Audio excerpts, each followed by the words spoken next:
Welcome back to the Loud Sound Epicenter podcast. Today we're doing a bit of an impromptu stream here. And before we promote it, I just want to say that tomorrow I will be unavailable mostly because not only is it the beginning of a new semester, and I am a Zoomer. So when I say this next thing, I want you to be a little friendly, but it is also going to be my birthday. And so it is another year, but I'm still a Zoomer, okay? I'm still here, and so I don't want people to be alarmed, okay? I have some I have some kinship with the Zoomers, and so even if I get a little closer to millennials age-wise, don't worry about that, okay? So, I also wanted to check because well, actually, let me wait a couple minutes before I say this because I wanna keep everything safe here. Hey, David the Gnome, good to see you here. I also have an announcement separately because I was invited to go on the Pete Canona show today, and so we're going to go over there after this. And so as you can tell, it's an improv it is an unscripted show, as you can tell, okay? I want you guys to enjoy your lazy Sunday with some low-key content.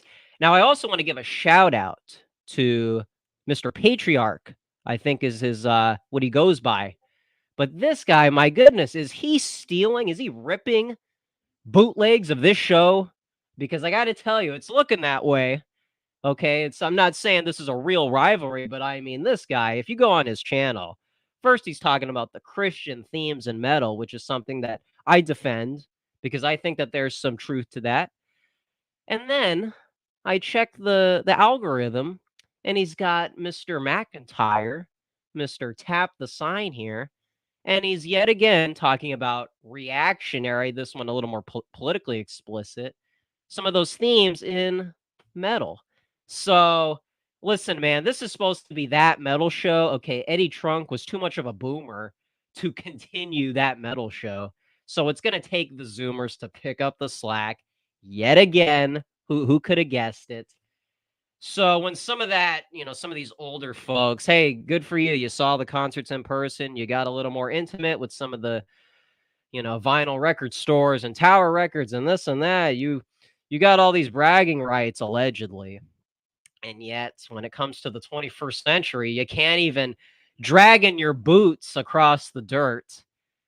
And so we're putting on our goth boots. We're putting on our goth boots with studs. Speaking of that, we got a little bit of an announcement on that front. Okay, not a goth GF, not an announcement like that, not yet at least. But that Semiagog video that I announced a while ago, it seems like a bit, but we're going to be. I think we got our full cast. We got our full crew, but we're trying to figure out a timeline. So stay tuned for that. I will admit I've been neglecting the Semiagog streams. It's funny. I managed to catch at least one or two of them live, and I was like, "Hey, man, we're really rolling." And then every time he did a stream, it seemed like I was occupied with something. And so hey, I want to give credit to the forefathers. These are the guys who inspire me because these guys can really carry a show, and it looks unscripted to me. I don't even want to ask because for all intents and purposes, these guys got that natural radio vibe. Okay, if you watch Dalton Clodfelter, I think he's got his show on Rumble, but he's also got a cozy stream. It's called Reactionary Radio, and it's more of a Howard Stern. Oh man. Okay, hold on. I want to get into some stuff, but let me promote the show because I just feel like I'm spoiled. You nibbas are getting spoiled. My goodness. My goodness. Oh, I want to talk to you about a dream. I had a dream. How does David Bowie say it in Twin Peaks? We're living in a dream. Okay, excuse me, guys. A little bit of impromptu. Can I get Can we get some of the candy or something? Oh my goodness. The fade. The fade. I'm gonna have to get some Axl Rose braids just to save myself. Maybe he was onto something. Some might look at that and go, "Oh, what is this? You're letting the rap culture subvert your own your southern rocker." And it's like, "Wait a second, man. My father paid respect to that era, so let's go easy."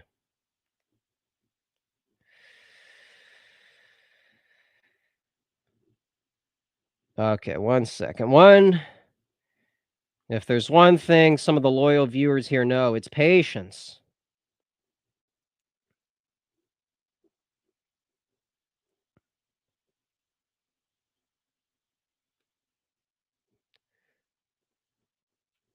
Thank you. Hey, just Jimmy's. This guy, I was thinking about this guy this morning, man. Or was it this morning? I'm losing track of time. But this guy, my goodness, you want to talk about arcs? You want to talk about the Hegelian nature of history? This guy. Hold on, sorry. I'm trying to multitask. Okay, excuse me. We're this you can't even see the hold on. I'm trying to let me greatest rap song is still what is that in reference to? What is the greatest rap song? I think a lot of Zoomers might fight you on that. This one's that's a little too girly.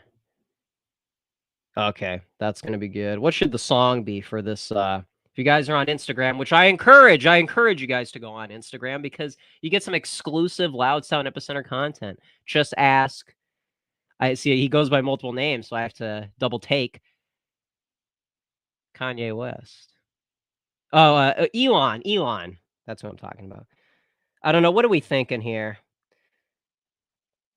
I was listening to some bluesy stuff on the ride home. So hold on, let me check my YouTube history.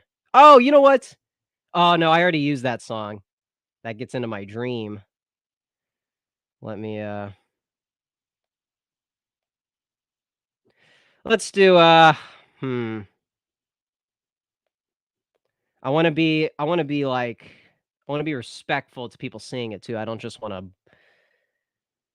to put a song that I would like. Oh, Rockbox. There you go. Yeah, that's there you go. That's part of the history. But hey, David the Gnome, thank you for being so cool here and first.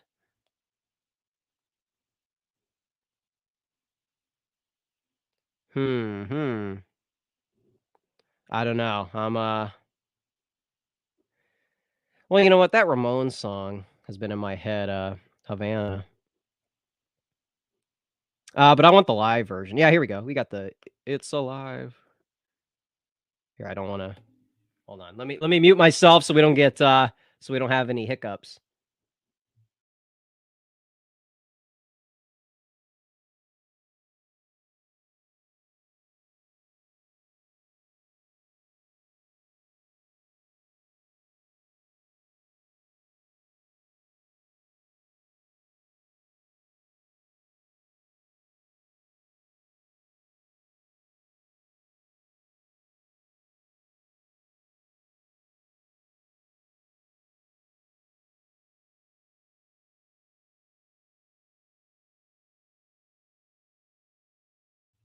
Forgot to put the link. Oopsie. Sorry about this, guys.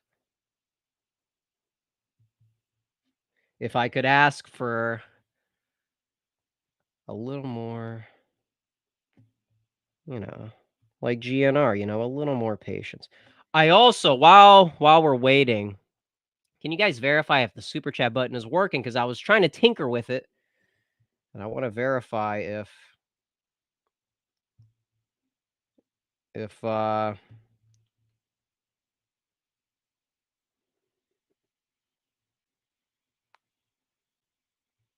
because I don't know exactly what happened. I understand that we got to be a little careful here, and I don't mind. However, for your guys' sake, I know that you guys are bringing in some questions, and so I don't want to neglect the audience.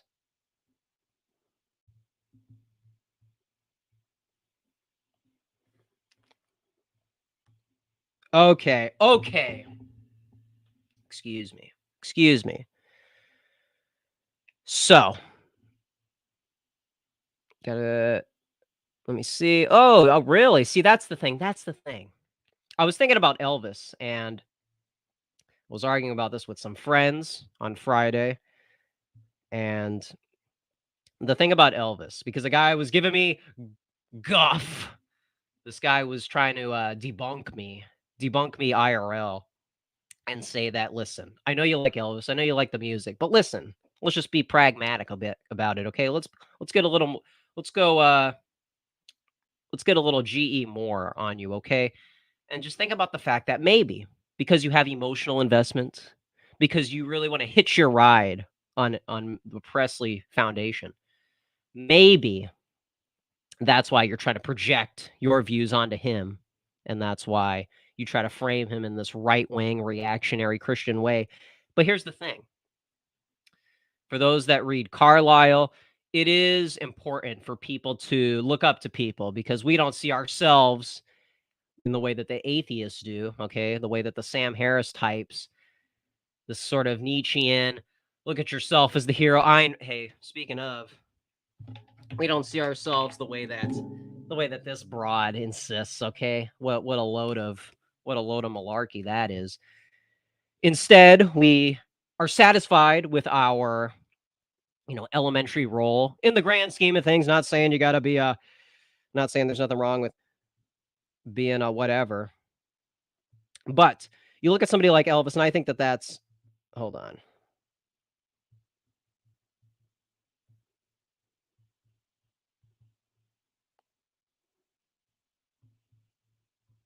Excuse. Okay.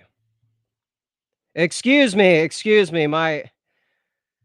I'm sure you can think of somebody who you're trying to talk to, and then they're looking at their phone. They're thinking other thoughts while you're trying to explain something. So I'm sorry to be a woman about it, but the thing about Elvis is the reason why I think, because he's someone that's so familiar and someone who has like a resume, so to speak, that is somebody who Zoomers can kind of rediscover. It's not just exclusive to this older generation. He is somebody that can, like David was talking about, you listen to the music, and it's not just a celebration of the music, like Psalms. It's also, hey, this is a guy with God-given talent, and he's sharing it. Okay, we're not just trying to we're not just here going to a concert because we like sounds in our ears. We want to celebrate life. We want to celebrate in a religious fashion, and so that's the thing. I don't want to reduce, Elvis to just a guy who really liked the blues. I think that we can really make something cool out of it. Okay, that's the thing. That's the thing. So that's the thing. That's why I think Elvis. I mean, he's so mainstream. He's so familiar. It's not like you introduce somebody to a metal band and there's all these. Like I was listening to Triumph late last night, technically early this morning, and they're Canucks. They're in this weird like subgenre, categorically speaking, where they're not really like full on heavy metal, but they're not always on radio rock, and so they kind of get lost in the archive. And so trying to introduce somebody to that band, they're like, oh, so what is this, like Boston? What is this like? Is this like weak fog hat wannabe stuff? And so it takes a lot of faith to kind of trust that this is a good band and to kind of have the intuition to investigate it yourself, because that's the thing. You got to trust somebody's advice. And so to kind of to have to jump through all those hoops, so to speak, with a band like that, it's a little more difficult compared to somebody like Elvis. Okay, for example, I've been going on Politically Provoked pretty frequently, and I encourage people, if you want to see some really loose, some really off the cuff content with me and some others. A lot of these guys really do more of the bulk of the show. I'm just there along for the ride. And on that show, there's kind of a clashing of ideas.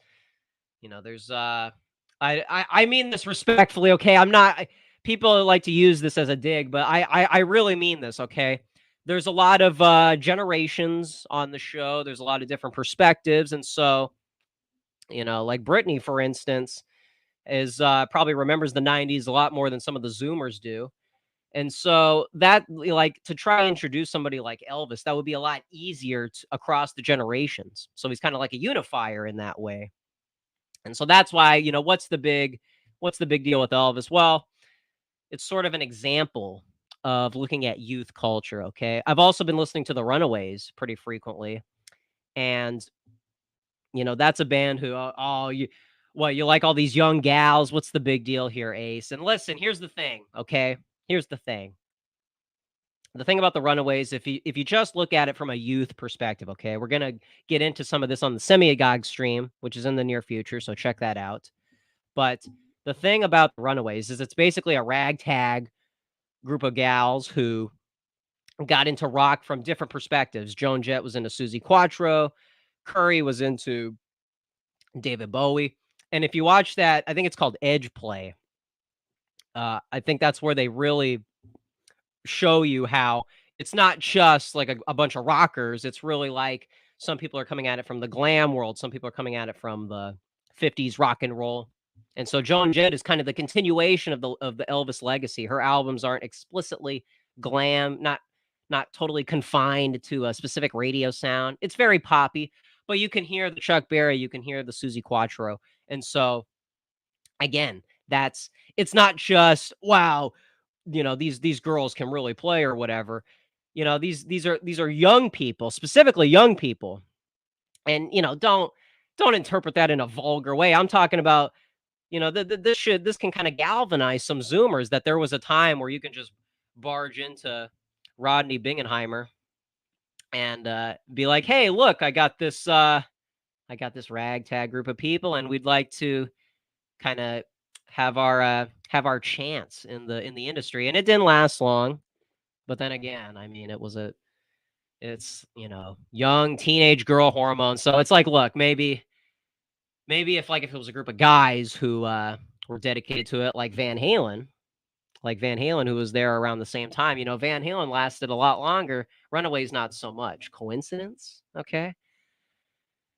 Now I forget the age groups of the Van Halen band. So I think compared relative to the Runaways, they were a bit older, but still, the fact that everything was decentralized, the fact that it was kind of like the wild west of the internet, where the best ideas kind of had their fair hearing. And so that's why, again, I want to bring it back to David's comment, which was this is a roundabout way. I'm kind of rambling here, rambling, man. But that's the thing with all these. That's why I want to write about these people. I want people to rediscover this stuff. Because you think of something like jazz. I mean, jazz was like an uncontested winner in the culture war. And then you got Big Band and Elvis kind of taking like Big Band kind of writing the coattails, but then Elvis is kind of doing his own thing separately. And so I think a lot of people just they kind of write off the pre-60s American culture. And they say, oh, it's just all boomer. It's just all whatever. And I think there's some stuff in there that we can relate to, even if it's pretty old. So sorry for all that. David, helping me with the content live on air. Thank you, man. Thank you. So Runaways live in Japan. Yeah, hey man. Hey, that's like what's that? Jerry Lee Lewis live at Hamburg. I mean, this is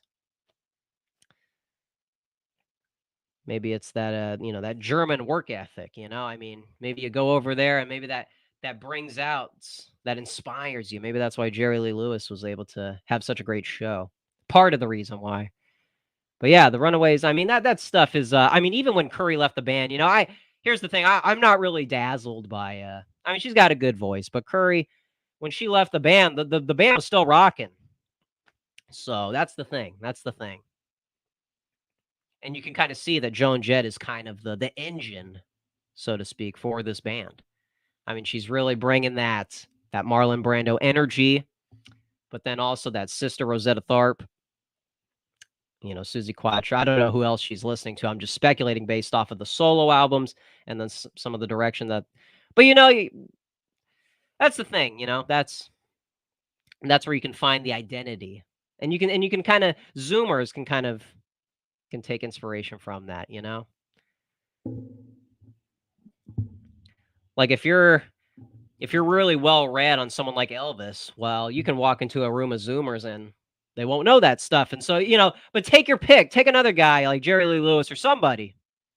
And, find a guy. Well, I mean, he's a little something, something. Find a guy who doesn't have baggage, and then you can kind of, you can be a good representative, have it kind of sync up with people's family values, Christian ethics. And then also you can have a pop culture angle. So you're not just keeping yourself in isolation and then also keeping everyone else in isolation because people don't know the lore. That's the thing. And here's the thing. I was talking with I'll check the chat in a sec here. Brian, sorry, I just saw your comment. Tomorrow is I'll be 23. So that is the reason for the season. But thank you guys for stopping by. I appreciate it. If you guys want to see some more content, I'll be going on Pete Canona's show around 4:30 talking about Sam Harris, who could use a little bit of who could use some better role models. And that's the thing. I was going to say something else, and then Brian just taking everything off track here. My goodness. What was I going on about? Something. No, not like that. Not like that. Not like that. It's not what I was saying. I'm just saying he was some people it might be harder to trust somebody like him. He's more of like somebody who's edgy for the sake of being edgy, for the sake of not really having a base. Elvis was inspired by gospel. He kind of had a foundation. Someone like Jerry Lee Lewis, I think, was just trying to be like an off the handle guy. And to me, that's like with Keith Woods and Xbox Republican have been talking about those vulgar Nietzscheans. That's kind of the behavior that Jerry Lee Lewis had, and so that's kind of the two Southern identities. The two, you got your one who's a little too much, and then you got your one that you can show to your friends and your parents. You know what I mean? So you got those two identities of the South. So yeah, Steven, hey, that was funny. That was funny though. But anyways, I don't know what's going on with the super chats. We'll see. Are you in okay? Base takes. Hold on a second. Hold on. Listen, don't get any ideas, okay? Here, can we oh no, that one's looking okay. This one we gotta upgrade the studio. Here we go. Okay. So we can have so it's a little more easier on the eyes. Thank you. So, is the super chat button there? Because people were asking, and I kind of ignored that stuff, but I was curious if that button is available, just in case. Now Brittany is Brittany's cool. Brittany is cool. That's it. Brian. Does Pete stream live? Yes. As far as I know, that's in about what time is it? That's in about 3 hours. So let's see where we go from here. No super chat button. Okay, thank you. Subject to change. Just gonna verify. I'm waiting back for an email, and I think that's where we may be able to be flexible. So stay tuned. Stay tuned for that. But hey, thank you, Brian. I appreciate it. Base takes, please. Oh no. Okay. Building some speakers out of what? Oh, okay, Richard. Hey, man. Sounds like some innovation going on there. Thank you, subject to change, man. Imagine that collaboration, imagine. Yeah, my dad was watching some Destiny, some Steve Bonnell content last night. Hey, Pete! Mr. Canonas, my goodness. The man himself, the man. Did you get a good morning metal track today? Let me live react to that. I've been dude, there's just some people I don't see on the timeline. It's the darndest thing. There's some people like I follow these people and I don't see it's like, man. I mean, it's not surprising as we know. We know what's hey, calmer. What's going on? What's going on? Yeah, the some interesting posts from Pete today. Not sure if I can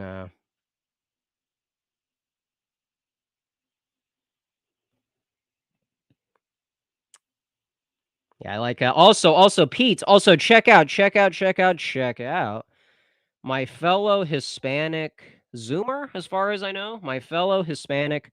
Look at my Hispanic American over there, Jose Nino. Give a shout out to Jose, who collaborated with Pete talking about elite theory. And so people should really give that a listen. That was on Jose's Substack, I think. And so people should check that out. It's going into some of the academic agent territory, scholarly stuff. And also, it's also syncing up with Pete's recent series. This guy is like the series champion on YouTube as of right now.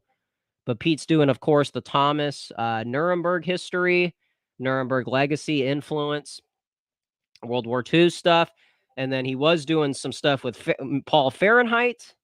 And then on top of all that, he's also going chapter by chapter on academic agent's newest book, Populist Delusion.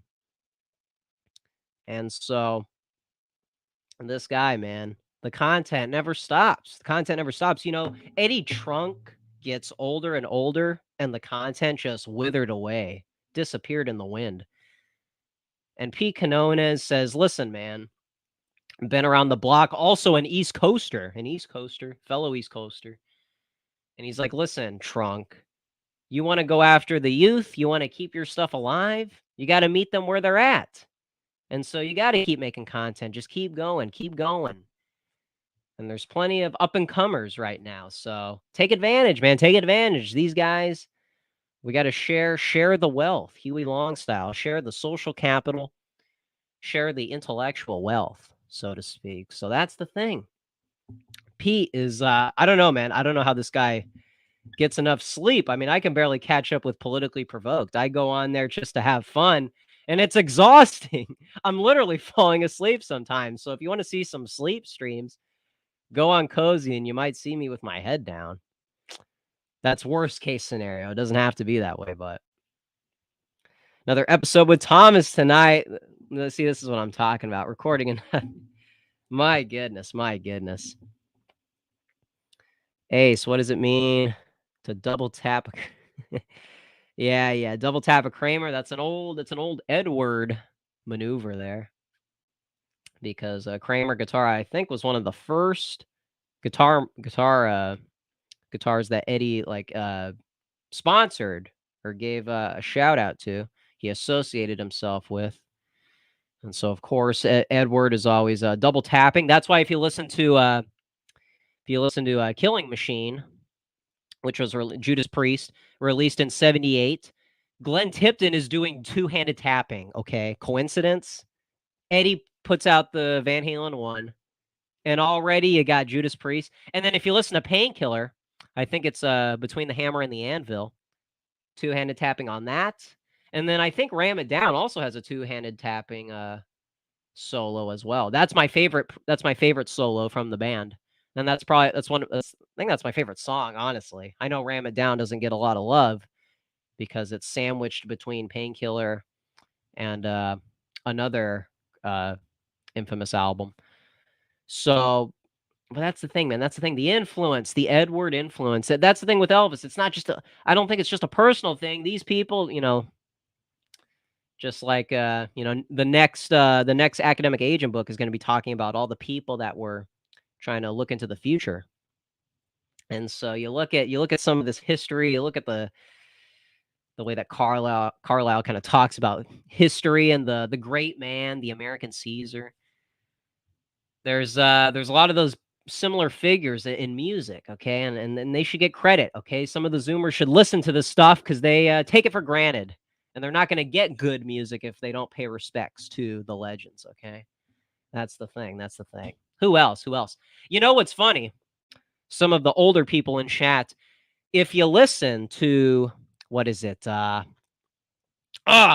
is the name of that song? I'm blanking on it. I'm blanking on it. But you might even hear some Van Halen influence on non-rock genres. So that's the thing. You like when you go on Wikipedia and you see like a musician's influence, okay? Geo kind of gets into this. When you look at like, oh, how important was this person? Well, he influenced all these subgenres, and that's like the 90s world music influence. It's like if you want to be like a real musician, you got to unplug, or you got to incorporate some of these like African sounds or some of these foreign things. And that is like that's why you need pop culture revisionism, because that is such a narrow way of looking at like how important music is if somebody in some third world country can, riff off of it. I mean, what kind of a standard is that? We're not going to have very good criteria in the long run if Mr. Whatever can't assimilate into the into the rock culture war. So that's the wrong criteria. That's the wrong rubric. You got to have something timeless. It doesn't have to be derivative of something foreign. That's the thing. That's why people think if you can't like universalize it with every single continent, then maybe your music isn't that good or whatever. And that's just something. If you just like take a glimpse into like what Wikipedia thinks, what Watch Mojo sees as really important music, it's just this very one-dimensional view. So anyways, that's right, that's right, beat it. That is Edward, that's right. And he didn't take a dime. That's actually a funny story. I think he went on Piers Morgan and told that story about, back then it was kind of like a big deal if somebody did infamously Roth got kicked out of the band because he was doing all this stuff. He was doing Crazy from the Heat, and he wanted to do a movie deal and all this. His attention is somewhere outside of Van Halen. And then Edward sneaks into the Michael Jackson studio, and I think he told Piers Morgan and LL Cool J, of all people, he said, who's going to know if I just help out this, fellow black musician? What if I just lay down a track and just split? Who's going to notice? And then lo and behold, it becomes like the number one song. I think that rivaled, what was it? Like The Police, Synchronicity, and something else. I'm getting the timeline a little jumbled there, but even when Edward just steps out of rock for 1 second, he can still make some great stuff. So anyways. But yeah, that's the thing. That's the thing. To be honest, and I don't say this to run away from the optics and the all this and that. I really am just like exiling myself, going Napoleon mode away from politics. I mean, it's great. It's great. It helps me kind of frame everything. But really, the pop culture revisionism, kind of taking the Thomas approach, and instead of applying that to 20th century political history, I think you can really sync that stuff up with rock and roll, with heavy metal, because really, I mean, we're talking about the same premise. We're talking about heroes that peak, and then, society kind of crumbles when they go away. And so again, I know I'm kind of just rambling here, but that's why I've been talking about CBGBs a lot. I'm kind of using that as a crutch, but I really got to talk about, like I said, Rodney Bingenheimer. mayor of Sunset Strip, so, Eddie Nash's LA, all of these clubs that aren't there anymore, the Troubadour, Tower Records. That's some lore. I remember Thomas posted like 1990, 1989 Sunset Strip, and it's just people sitting on the corner just looking at people walk by, and it's like you could dedicate, a Substack article. You could do content like right now. You could just share this stuff and instead of just listening to some of these 19th century figures, some of these presidents. I mean, you can really look at some of the people in the culture war, since a lot of people have emotional investment in those people. People defer to them for authority. And so I feel like, because I was going to say this earlier. I'm sorry for getting off track. I was talking to Radlib, Stephen Carson, and he said, man, it's such a shame that Christian rock and Christian influenced movies like God's Not Dead, it's a shame that that stuff is like not perfect, because people use it as a punchline and say that, like Anthony Fantano talks about, the right can't make art. The right is so out of touch, stuck in the 20th century. And in some cases they are stuck in this kind of limited resources mentality. And so I was saying this last night on Cozy TV, if you could just have some skill to kind of work within the Hollywood framework, but obviously not succumb to its temptation, its subversive elements. But like I said, just like I was saying with Elvis, to kind of have right-wing art that is not derivative and not, Christian rock doesn't have to sound the way that you would probably think it does. Maybe like how Led Zeppelin has has some religious elements, and discard all that esoteric stuff. That's the thing. You can make, right-wing people can compete in the arts, but they don't really have a frame of reference. They don't have pop culture revisionists to kind of help them out. And so they eventually become liberal. They surrender to it and say, well, I mean, people on the left, they have the monopoly. So what are you going to do? What are you going to do? Exile yourself? And it's like, no, you don't have to exile yourself, but find the heroes, find your David Lynch's, find your Mel Gibsons, and then build and make some right-wing art. You know what I mean? That's the thing. Have that Thomas approach. That's why Thomas, I mean, that was a game changer for me, because I was strictly looking at things politically. And I saw the arts, I saw, my fascination with rock music. That's like a separate tangent. If we can get to that, that's I talk about that with my other friends. How about if like it's all one big thing? How about if it's all a big hodgepodge? You know? How about you go to CBGB's and you see Nico from the Velvet Underground, and she's talking about her SS father? How about if that just slips? Like that infamous restaurant incident where she's at Denny's or something, and she just goes off. She goes off on like a Eric Clapton tangent, if you know what I'm talking about. Some of the stuff that influenced Rock Against Racism, some of the comments that Clapton made about Enoch Powell. See, stuff like that. Do Zoomers know about that? I mean, that's just one guy standing up against the tide, the tide of the uh, the changing European culture war. And look what happened. He created a whole people seething, and they called it Rock Against Racism. And then you get Rock Against Bush, Rock Against Trump. You get these little movements that are literally just reacting to Eric Clapton going off the goop. That's the kind of potential. Imagine a Zoomer. All it takes is one Zoomer in front of a microphone saying certain things.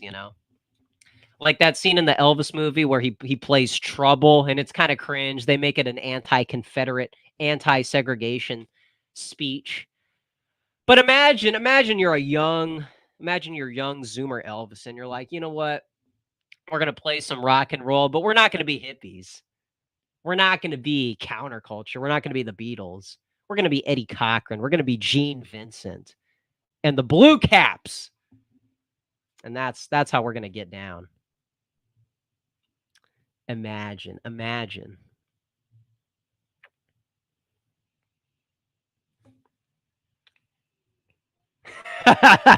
Okay, Steven, that's, I don't know if I can compete with him. I mean, that guy, my goodness.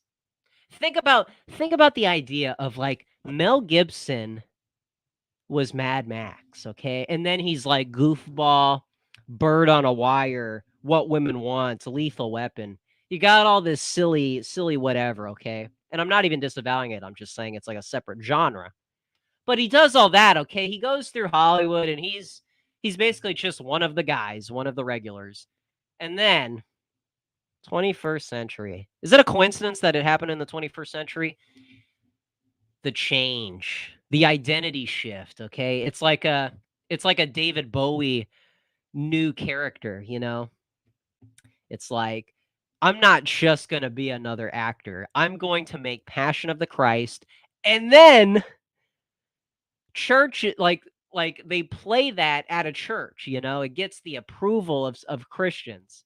You know, you don't fumble it. You get the approval of a Christian audience. That's what I meant to say.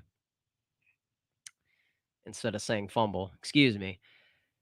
That's the kind of, like, think about, like, one man just did that. And it's like, you know, because that's the thing. That's what people say is, oh, right wingers in pop culture. Oh, Mel Gibson. That's it. You know, that's all we got. Well, wait a second, man. You know, think about what you could do. Think about who else could. I mean, think about that Craig Zoller. What is that? His last name, Craig Zoller. He does those movies with Mel Gibson and Vince Vaughn, and the guy just does red-pilled movies. You look up his name, and you got these journalists coping, talking about this guy is pandering to the worst aspects of a right-wing audience, and it's like, dude, this is, and that's in Hollywood. That's in Hollywood, okay? Hollywood feels so good. I mean, that's the thing. That's the potential that happens on the dissident right. You know, that's what Geo and Prudentialists talk about. There's this gap. There's this space to have some right-wing art. And maybe you're not creating the art, but maybe you're, you know, someone like that's how, like I said, I'm satisfied with just, I want to be like a commentator. I see like the trajectory that we're all on right now. I see like Thomas piping in with Pete. You got this ongoing series, okay? And then you got Academic Agent with his British audience. And it's like this alliance, all these things happening at the same time. And we don't even have like mainstream things happening in our favor just yet. And this is what's happening. So I like this trajectory. I like these arcs. So that's the thing. That's the thing. Again, I'm rambling. I just keep rambling. I just keep rambling. So that's the thing. That's the thing. Oh, speaking of, hey. Yeah, Vince, what's his name? Dude, I was on, this is why you can't cross out the, you can't dismiss Cozy TV. I was on Politically Provoked, and the co-host, Mio, he's like, "Hey, Ace, you know," he was like, "Hey, did you know about this movie Buffalo 66?" And he's like, "Look up that actor. What is it? Vince Gallio, something along those lines." And I didn't even know that guy was like red pilled. I didn't know that guy made comments and this and that. And it's just like, dude, who knows about Buffalo 66? Who even knows about that movie? That's the thing. People don't know about the 90s. The 90s. Christian Slaterism, some are calling it. So that's the thing, man. That's just.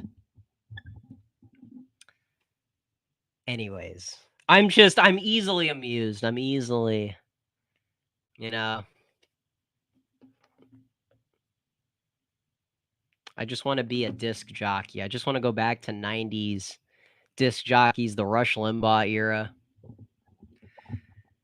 That's another thing I was gonna bring up. Wendell did a commentary on that Rush Limbaugh's America documentary. That was also on Cozy. Again, more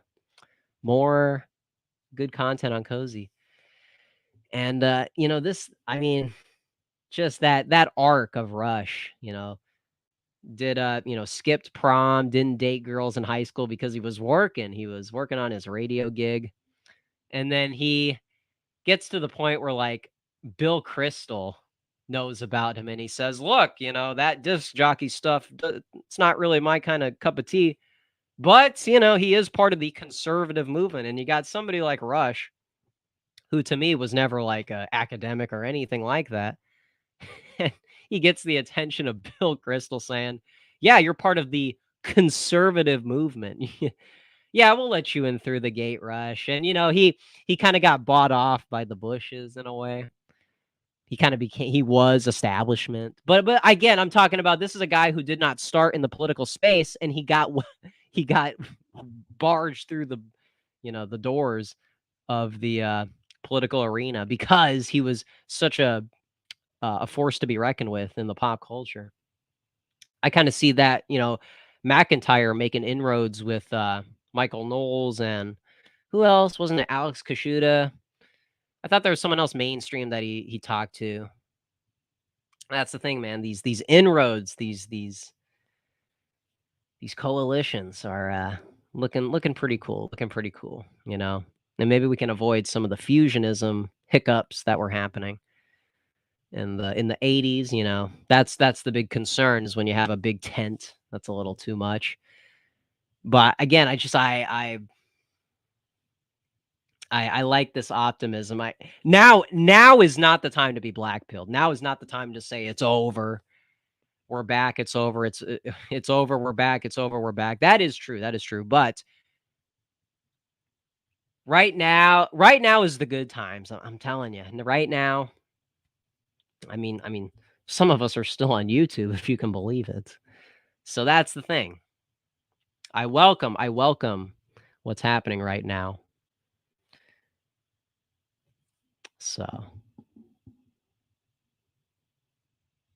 Oh yeah, subject to change. Yeah, that's the thing. That is like the hate campaign against Mel Gibson and Vince Vaughn. Yeah, their careers. What are they gonna do? These guys are financially independent. These guys can make any movie they want, and think about that potential there. It's never over. We're always back. So true. So true. So true. One of the cool things about going on Politically Provoked on Cozy is it's just so like low stakes, like that's the kind of like attitude I have going on Pete's show, is I don't feel like it's this big study session and cramming it all into. I mean, I don't mind doing that. I think I have fun doing that, but it's a different dynamic. I just feel like it's like I said, it's the radio days. It's just going on and just vibing. I don't feel like I'm doing like a job interview. You know what I mean? Yeah, thank you, subject to change. There's a lot of stuff happening on Cozy. Okay, there's a lot of stuff. This whole Sneeko thing, I know people, that guy, you're going to defend that guy. And it's just like, look, this goes into what I'm saying about making inroads, meeting people where they're at. Okay, you're not going to get the young people if you just sit around and do a book club. No offense to Keith Woods. Okay, that's productive. It's intellectually stimulating. But Nick going on with Sneeko and that other guy, what is it? Fresh and Fashion, Fresh and I forget. He was on with I just realized I didn't even address an earlier tangent. I didn't even conclude it. I'm sorry. I'm excited. There's a lot of stuff happening right now. That's why you got to be white pilled. Okay, so let me conclude this and then we'll go back to something my dad said. The thing about, meeting these YouTubers with a lot of subscribers and, going on there and talking. I mean, can I say this on YouTube? If I'm going to have to consult Pete on how he gets around this, but yo, Vingo in chat. Let's go. That's my guy. That's my guy over there. I don't know. Am I rambling, guys? Am I making sense? Okay, verify in chat if like I'm doing too many tangents. It's already been an hour I've been doing. Oh my. Okay. Just give me. I'm gonna conclude. I'm gonna conclude all the tangents, the tangents that I can remember. Okay, give me a sec here. Here's the thing. Like I was saying, pop culture revisionism. Some people are more academically minded and they don't go into Twitter spaces. They don't talk to people like Sneeko. They say that as a waste of time. But I'm telling you, man, this is how I met Wendell, okay? I was talking with Keith Woods on a space yesterday. He did a recorded space. You guys should check that out. And Classical Theist, my guy, okay, Classical Theist. You guys gotta understand. I mean, there are so many like collaborations happening, and it's all done through these decentralized spaces, okay? It's not just a big scholarly book club. You know, Nick is going in there talking to Sneeko, and what I was gonna say, if Pete is still here, I talking about David in chat. He's talking about a certain event, and he's talking about conspiracy stuff and this and that, and it's like, dude, that video is up to like 1 million views, and they're gonna talk about JFK. They're gonna talk about, I mean, that stream was getting me to read about RFK and all of that confusing stuff. It's like that's what it takes. It just takes one of our guys to get in there on a mic, and you just gotta stand up against the tide of the modern world. Feeble minds, malleable people. Imagine the possibilities. That's the thing. That's the thing. No, Pete. No, not that. Didn't mean to bring that up. I'm just saying. I mean, he wasn't not talking about that, but that's the thing. That here's the other thing. This topic doesn't really get said. A lot of the political stuff gets brought up. This is a little more culturally based, I think, but Nick was going on that stream, and it's like 2 black guys, or it's like 3 black guys. And he's like, Nick is talking about, look, back in the 60s on Buckley's firing line, Muhammad Ali is on the stage saying, look, bluebirds fly with bluebirds, red birds fly with red birds. Don't be a hater. Don't have hate in your heart. But, let's let everybody have their own stuff. Let's let everybody have their own stuff. You guys can rock out in your Baptist church with the, like Academic Agent said with James Kirkpatrick. It was like a rock and roll concert going on in there. And, they got their blues, they got their, jazz clubs. And then you got over here some of the white culture. And it's like, what's wrong with saying that? In this panel, this group of people, they're laughing at first. That always tends to happen if you've ever tried to talk like this to normal people. I say normal, normies, not normal. Or wait. Somebody, I think that was Semigog, who said that in chat. We're normal, not normies. That's the motto that you can keep in mind. But when you talk like that, and they always like, oh my gosh, wow, really, you really believe that? What? Oh, come on, what are you talking?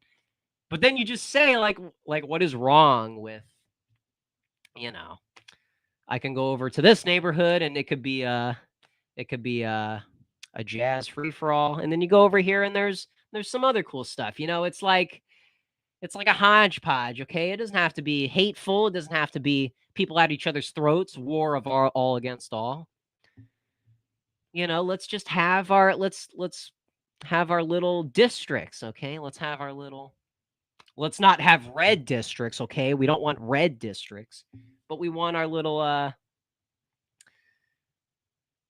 separate dive bars. Okay, wholesome dive bars. Okay. Can you have a wholesome dive bar? But that's the thing, okay? That's the thing. I'm saying that in a much more, I don't know what's what you can get away with on YouTube, but Muhammad Ali is a is a reference for talking about some of the racial tension, because we're kind of repeating some of those mistakes, and people don't know how to argue that stuff without coming off as like a wignat.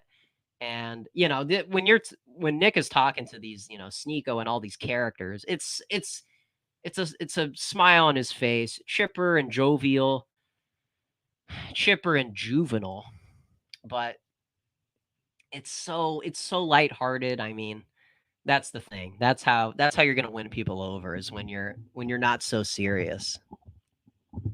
It's a serious matter, don't get me wrong, but having that pop culture approach rather than political, because that's the thing. That's the problem with the alt-right, is they're so serious. They are so, you know, I don't want to do an impersonation of somebody, but maybe somebody who never mind. But they're just so, Do you ever see the Hillbilly Elegy, the J.D. Vance movie that Rod Howard? Is it Ron Howard? Yeah, Ron Howard. There's that scene where a young J.D. Vance is he meets his Indian wife, and he's in the library, and they're just so witty with their they're both academics, and isn't that so, it's like a beautiful mind, and it's just like, that's not reality, okay? You're not going to meet your wife in the library, okay? It's not going to happen. You're gonna, if anything, it's gonna be like a Patrick Bateman scenario, where you just kind of casually know this what is it, his secretary, and then eventually you're like, you know what, maybe she's not that bad. And so that's a much more, and that movie's like, that's not even like a wholesome movie, but that's closer to like real true romance than this goofy JD Vance, I'm gonna go to Yale and do who knows what. And that's the kind of company that he keeps, I'm sure. So, no, man, no. Put the books down. Put those books down specifically, and pick up Van Halen Rising by Greg Renoff. Pick up. Do I even have? Pick up this, okay? This is how you want to talk about winning the culture war. This is how you. Oops. This is how you win the culture war, okay? We have to go back. We're so back. Yeah, we're going back to 2004 MTV2. That's the thing. How do I know that? How do I know what? Pog Studios? Interesting username, by the way. Serious movement, by the way.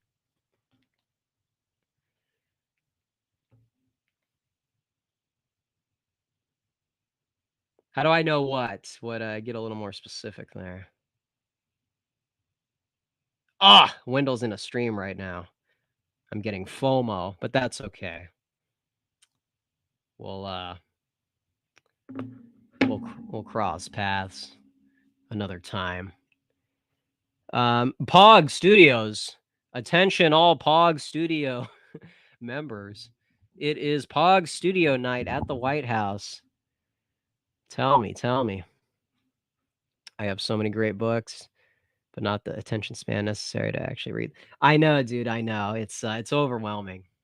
It's overwhelming to even some of the stuff Pete's doing. It's like, man, I just feel like an idiot. I feel like an idiot playing catch up. 2004. Well, okay, David, here's the thing. I was fighting with somebody on I got to talk about another tangent. Okay. But I was arguing with somebody about Grease, the movie Grease. F's in chat for Olivia Newton-John. F's in chat, because somebody was telling me there is a subversive element to Grease, where really Olivia Newton-John is the wholesome gal. She probably should have just stayed where she was. And really, John Travolta is the subversive one for making her change like that.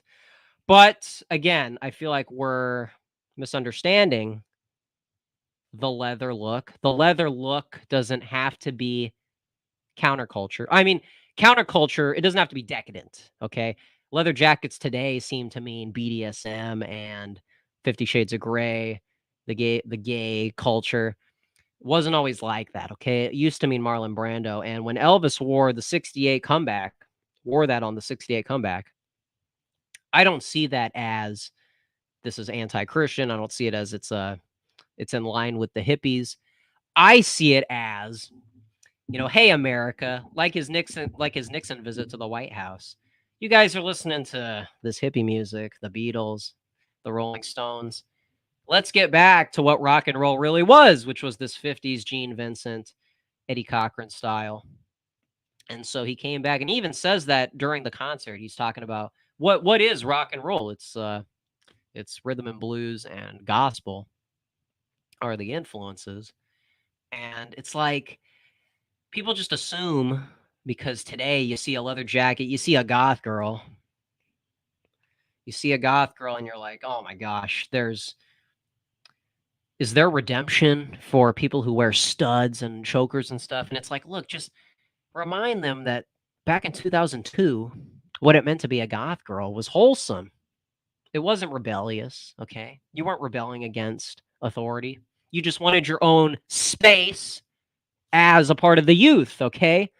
And that's what Elvis did. He wasn't rebelling against Christian America. He sang gospel on the Ed Sullivan Show. And it's almost like that was in reference to calling out to white Christian Southern America and be like, "Hey, I'm one of you. I'm one of you." The media, hello, the media and the music industry, okay? They want to subvert Elvis's legacy as this bad boy. But really, he was much more in sync with the people that were listening to jazz and big band, okay? He just wanted a little bit of groove, okay? He just wanted it to swing a little more. Because you listen to some of this jazz, and I like it, okay? But we're working with a limited number of resources. My friend Brandon, he was telling me, it's like, look, he likes Frank Sinatra, he likes Dean Martin, okay? You can listen to that stuff. It's cool. But you got to understand, I mean, we're working with a limited number of resources, and I'm sorry, Italians listening in on this, you're not going to win the culture war with the Rat Pack, okay? You're just not, okay? You got to, yeah, exactly, subject to change. Release your Marty McFly, okay? That's the thing. See, that's the thing.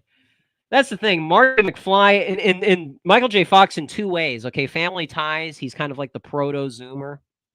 That energy. He's like an establishment shill. Okay, he's a Reagan boomer Republican. Okay. He reads the Wall Street Journal. He thinks that's really edgy. But here's the thing, okay? That's a guy who kind of outmaneuvered his parents, okay? Because he was beating them at their own game, okay? And when Michael J. Fox in Back to the Future goes back to the 50s, he understands what is to come. And so he can work with a lot of different stuff. And that's kind of what Academic Agent talks about. You got these people throughout history who kind of looked through the looking glass, so to speak, into the future. And they couldn't literally like see the future, but I mean maybe they kind of could, but with Marty McFly, it's like you're working with everything. You're trying to help out your parents' generation. Here's how you do this. Here's how you win over this girl. Here's how you we're going to teach how to skateboard. We're going to invent trends. We're going to play rock and roll, but it's too early. You're too early to the show. They don't go for it yet, but rock, it's an idea whose time hasn't come yet. But eventually, that stuff, that counterculture is going to be relevant. And so that's why you got to tune into all these streamers, Prudentialists, Geo, all these people. These people see which way the wind is blowing, and think about it. There's going to be like normies 5 years from now saying, who would have thought that reactionary was actually mainstream? Who would have thought that that's what they said about people on 4chan. Who would have thought that these people in their mom's basements know anything about politics? These guys are just basement dwellers. And it's like, yeah, we are, but we're also right. We were also vindicated. And we outsmarted the Bill Crystals and all the think tanks and the pollsters who thought that, establishment Republican was going to be the thing for the foreseeable future. And then the Overton window just so happens to change, into our favor. Because you got these young guys on the internet doing some shenanigans. So that's the thing. Rat Pack Italian's hardest hit. Yeah, man, I'm sorry. Sorry to say.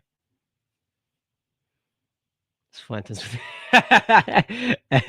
Michael P. Yeah. It's Alex. It's Alex. Well, I don't remember the dad's name. Okay, so anyways, before I forget, we're going minion mode. We're going minion mode in the culture war. We're waiting for our American Caesar Gru, or we're waiting for our Gru to stand up. Okay. Anyways, my father, he was saying, because he was watching Destiny, and this is the attitude. Okay, maybe this can give you some hope for people who say that anybody born in the '60s is done for. But here's the thing: my dad said when he watched that Destiny talking to Sneeko, this might sound like gibberish to some of the viewers, but when you had some of those people that were, you have those, you got someone from the left, and then you got Sneeko, who's not really an ideologue, but he's figuring some stuff out. And that's basically, that kind of resembles, the majority of Americans. They're not totally in tune. They just kind of, their instincts, their emotions drive them places. Okay. My dad looked at that and said, look, this Destiny guy, he's a fast talker. Okay, congratulations. But, that's his shtick. Okay, that's his, he's not going to convert. He's not going to, see the light probably. But he's like a regular guy. Okay, he's like a guy who you don't agree with politics, but for the latter half of that stream with Sneeko, he's just riffing. He's just riffing with the black guys and saying they're talking about hair plugs and they're talking about just random stuff. And he's just like a regular. And I asked my dad, because I wasn't around during the time, but like, Hannity and Combs kind of had that dynamic where Combs was just wrong. He was just blue-pilled and cringe, but he was just like a casual guy. You could probably talk to him and he wouldn't sick the SPLC ADL dogs on you and say, look, master, this guy over here, he's talking about Tower 7. He wouldn't do that. He would just be like, those guys are over there talking about this crazy stuff that I don't agree with.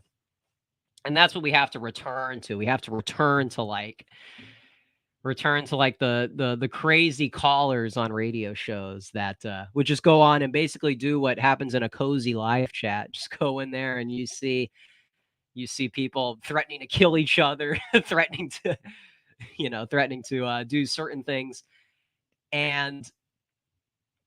But then they're still watching. They're still watching the show. And so if you let that stuff get personal, you think, oh, these crazy people on the internet.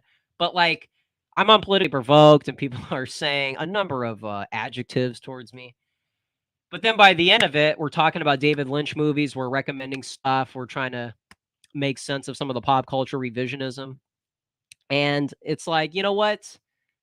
Maybe there's a redemption arc. Maybe I defend some some goth stuff, but maybe there's some truth to what I'm saying. And so you can kind of win people over when you're not just coming at it from this blood sports angle. Hey you, what are you talking about? Listen, man, listen, I'm laying down an argument here. Can you respond to this, please? Can you look at this study, please? I can't really speak on that, but here's why I'm going to debunk you in this debate. This is just normal people don't talk that way, okay?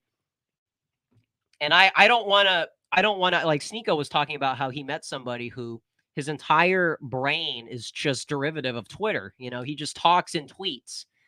And that's what I'm nervous about Zoomers. If they watch too much, cringe content, you're going to see those people in college. You're going to see those people in class, and you can tell who watches who just kind of based on the way people talk, the comedy that people repeat.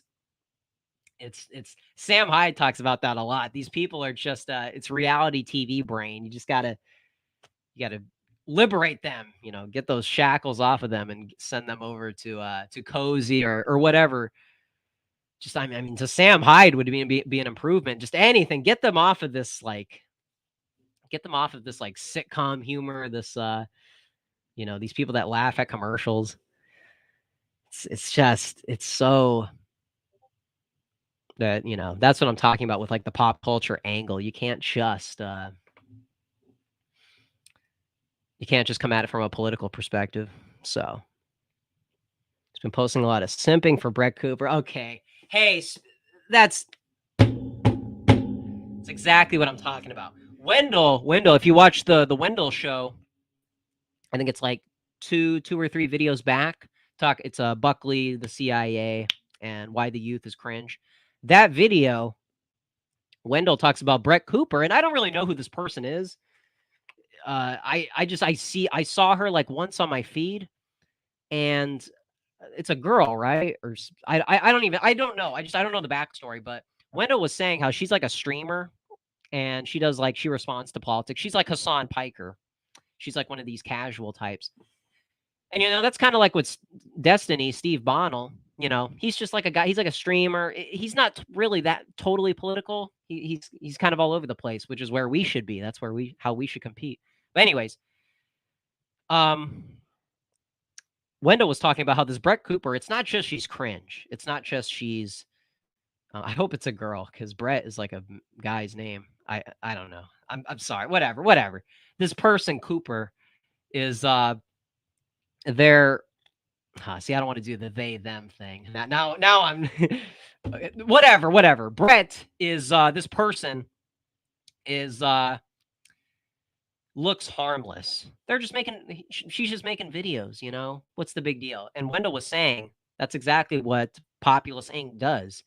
If you look at like her setup, her streamer setup, he said you can kind of tell who's like a real streamer and who is trying to like put on the facade, put this over here to make it look genuine, put this over here. And I never looked at Brett Cooper as as an agitator, as somebody who's, trying to subvert people's attention. But now that I think about it, you got this person that kind of looks like Ben Shapiro, and I think she's like friendly with the Daily Wire people or something along those lines. And it's just like these people that come out of nowhere, be very suspicious. I think it was Classical Theist who was saying that. Think about why you hear, where do these people come from? I'm going to talk about that with Pete if I get an opportunity. People like Sam Harris, this guy's background is just nothing. This guy is just like a networker who, made himself a space with Jordan Peterson and these Richard Dawkins types, intellectual dark web. And so, people just take it for granted. Like I don't want to give away everything I'm going to say on Pete's show, but you see these viral moments. Like I remember, not to be too cynical, but Ron DeSantis had that viral moment where he told the people behind the podium, take off that mask, we're show some respect. Don't wear that on camera, don't worry about it. And it's like, whatever, he's right. Yeah, you shouldn't wear a mask. Okay. But he knows like the mic is right there. And so that's not really like a viral moment. He's not, he understands like that's going to make him look good. And so you have to think of politics like that. It's not organic. Okay. It's theater. All this stuff that you see on your timeline, it's fake. Okay. So that's the thing. That's how you got to look at people like Brett Cooper. That's how you got to look at the latest person that's being shilled by Compact Magazine or whatever. There's these people that are put there in dissident spaces to contain, to subvert your attention. And so that's why, like when I'm arguing with somebody about Elvis and I'm arguing with a Zoomer, this is supposed to be one of my kin.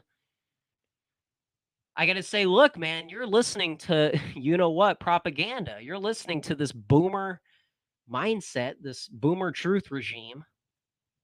And you don't even understand something as recent as the 90s. You don't understand, all these people that you think are, these people are the same as Paul McCartney and John Lennon. No. These things are separate. We got to We got to get our Catherine D's in there to make sense of it all, because she's somebody who like makes sense of the femme cells and the all these subgenres on online spaces, the dating market. Somebody like her is just like trying to make sense of it, maybe to her detriment, but that's like modern day. That's modern day real journalism. Just trying to make sense of all that.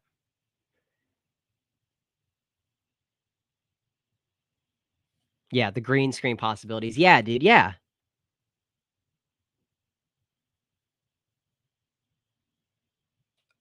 Oh wait, I was actually misreading that.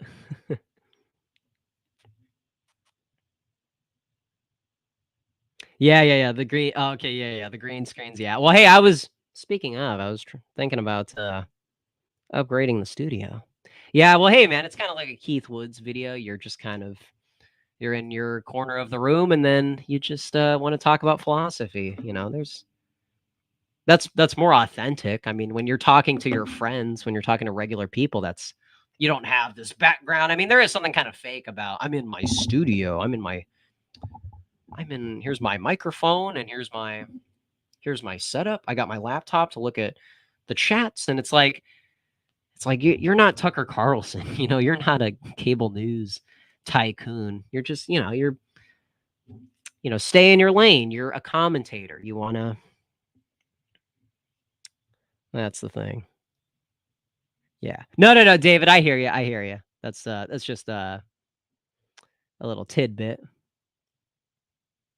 Isn't that what Lynch called Laura Dern? Tidbit, wasn't that? Did I miss anything? Oh, here. Let me Snapchat streaks. Yo, Snapchat check. Uh-oh, I'm about to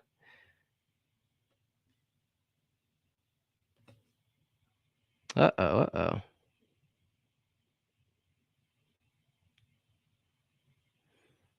All right, let me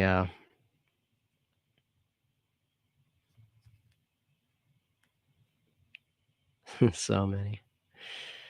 There's quite a few, Danielle. There is quite a few. I don't know. Do I need more? Do I need more? How much is too much? Somebody was telling me you look like you sell toys, and I was like, "What? Where are you even getting that from? Is that just you just trying to make a Zoomer insult?" And I was like, "Oh wait, I'm literally surrounded by candy and and CDs, and it's kind of like the consumer. It's a little. We're kind of getting into that territory.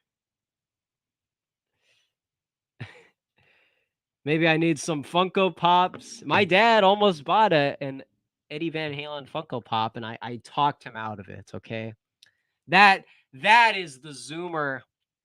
That is the Zoomer Gen X alliance. Is if anybody has the temptation to do buy the wrong thing, you got to have your Zoomer, you know, culture critic there to steer you in the right direction.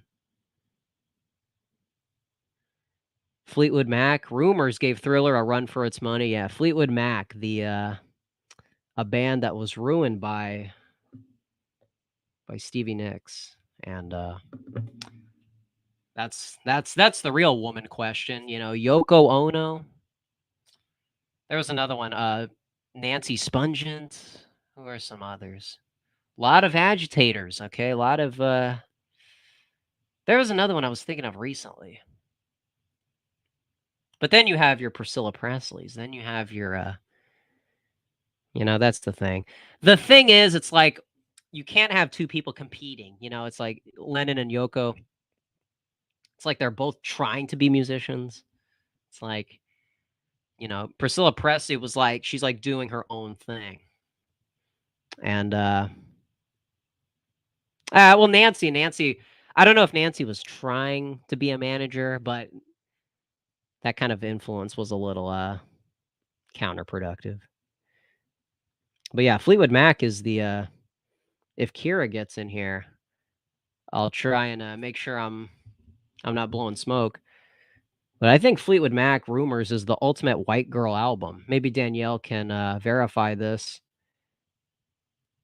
Used to look like Priscilla. What the? In your thumbnail, you look like Roderick. Hey, speaking of Roderick, I was just showing that off the other day. Hey, here we go. This is what radicalized me. They should put this on Terror House Press. They should put these on All It Takes Is One Wimpy Kid. All it takes is one Heffley. You know, Pete is doing the Populist Illusion series. How about if I do the? I'm unironically considering it, but that's kind of funny.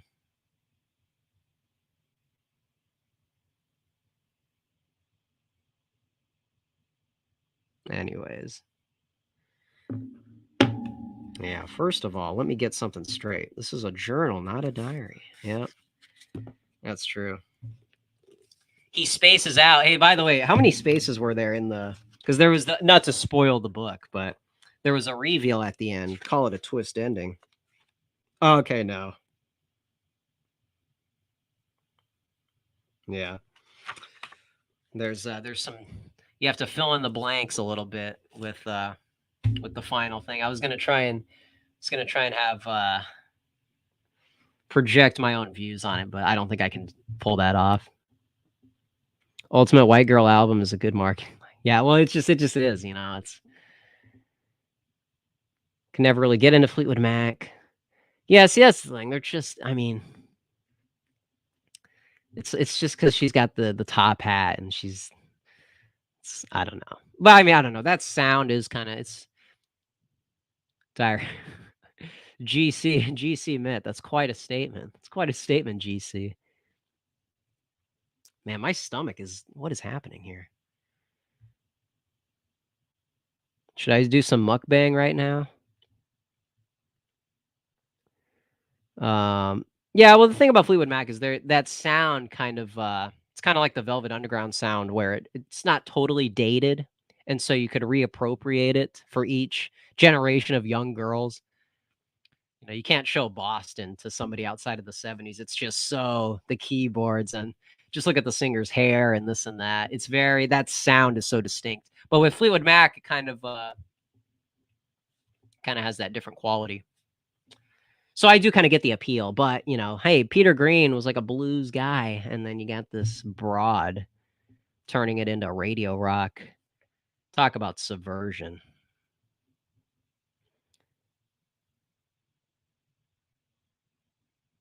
Pop Tropica. Why does that not look familiar? Excuse me while I investigate.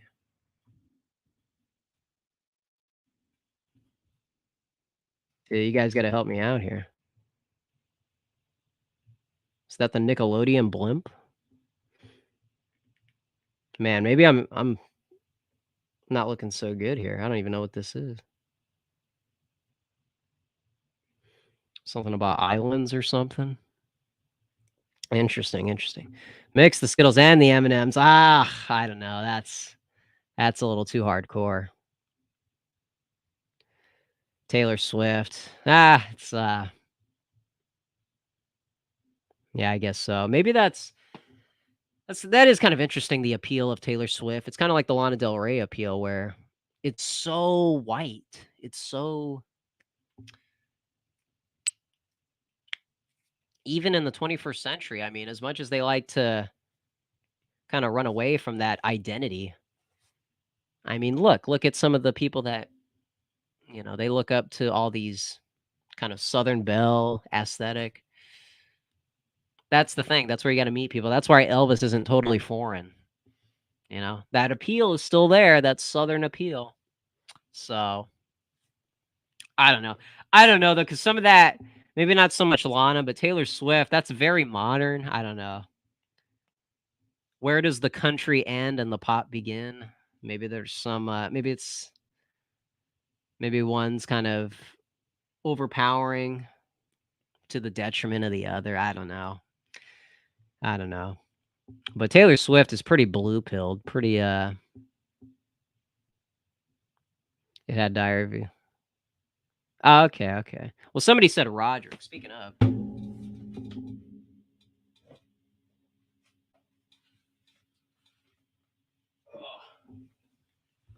Ugh. We got, can you, yeah, how about that? How about that, huh? Ugh.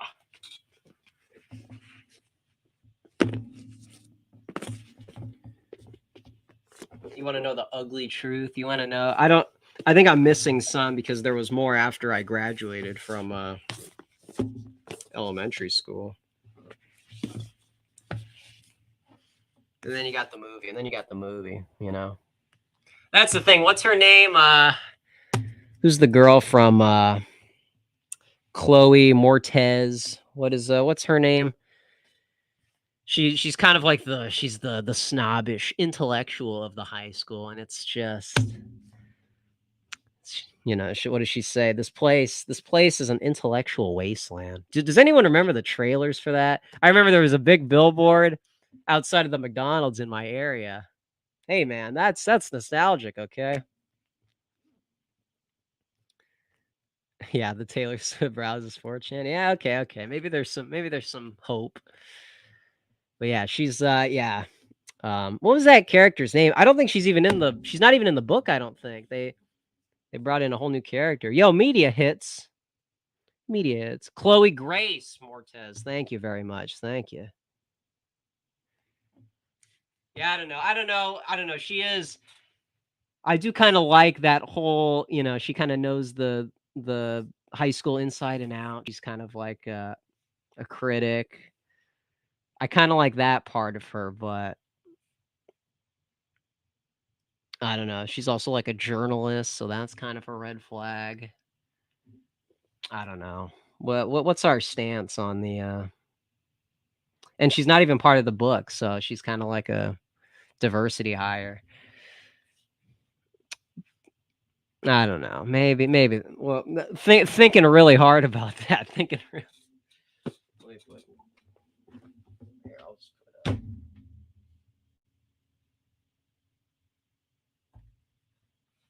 Oh man.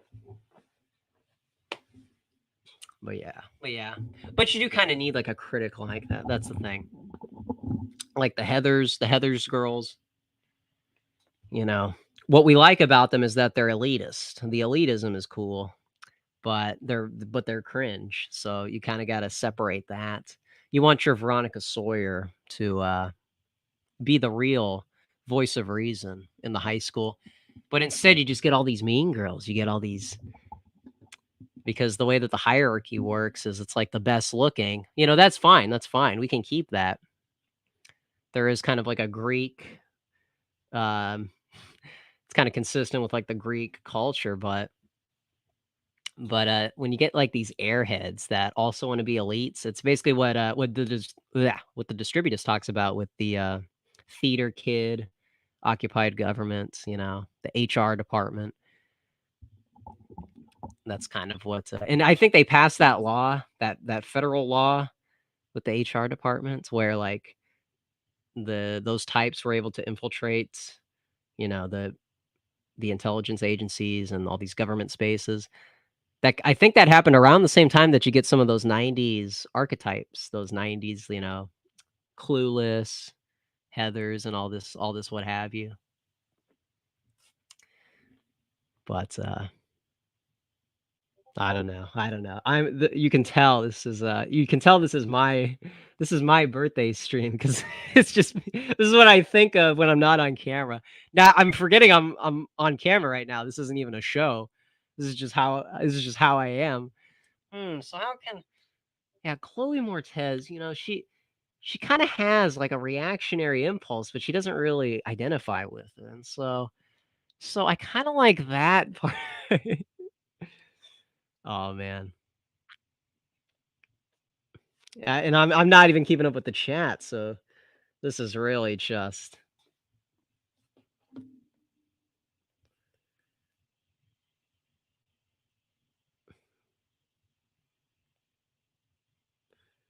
Anyways, you like the M&Ms, other candies from the freezer. Okay.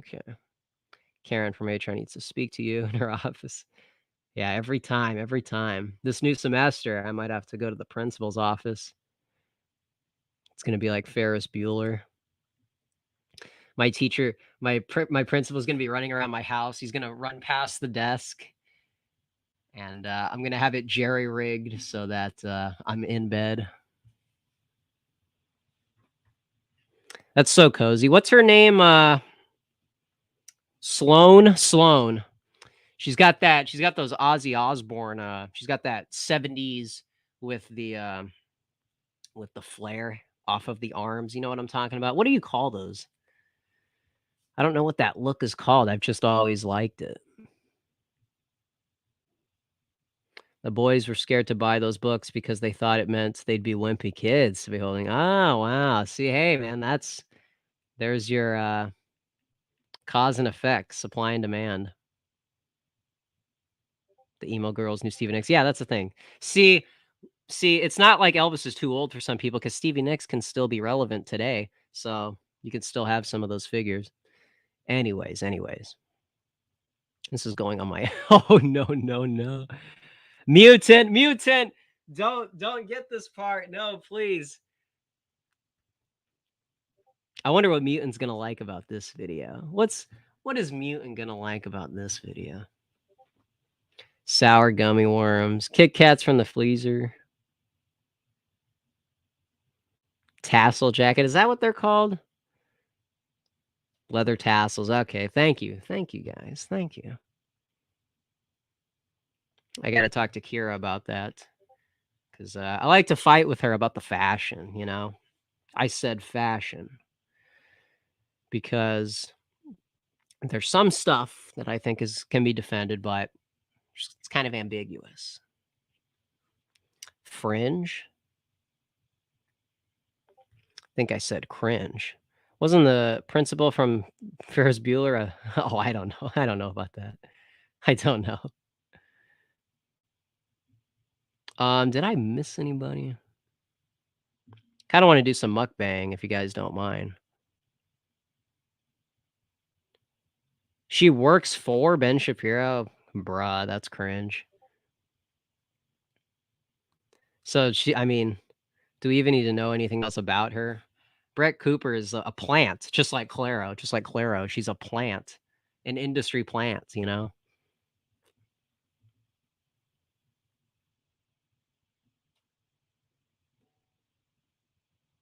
Charlie Sheen played a drug addict. That's true. I forget he's in that movie because it's just that one scene. Yes, thank you, Subject to Change and Media Hits. Oh, man.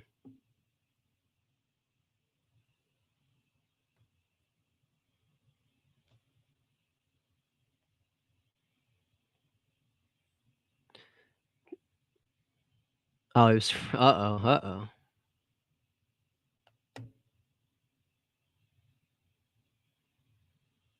Speaking of that Swift chick,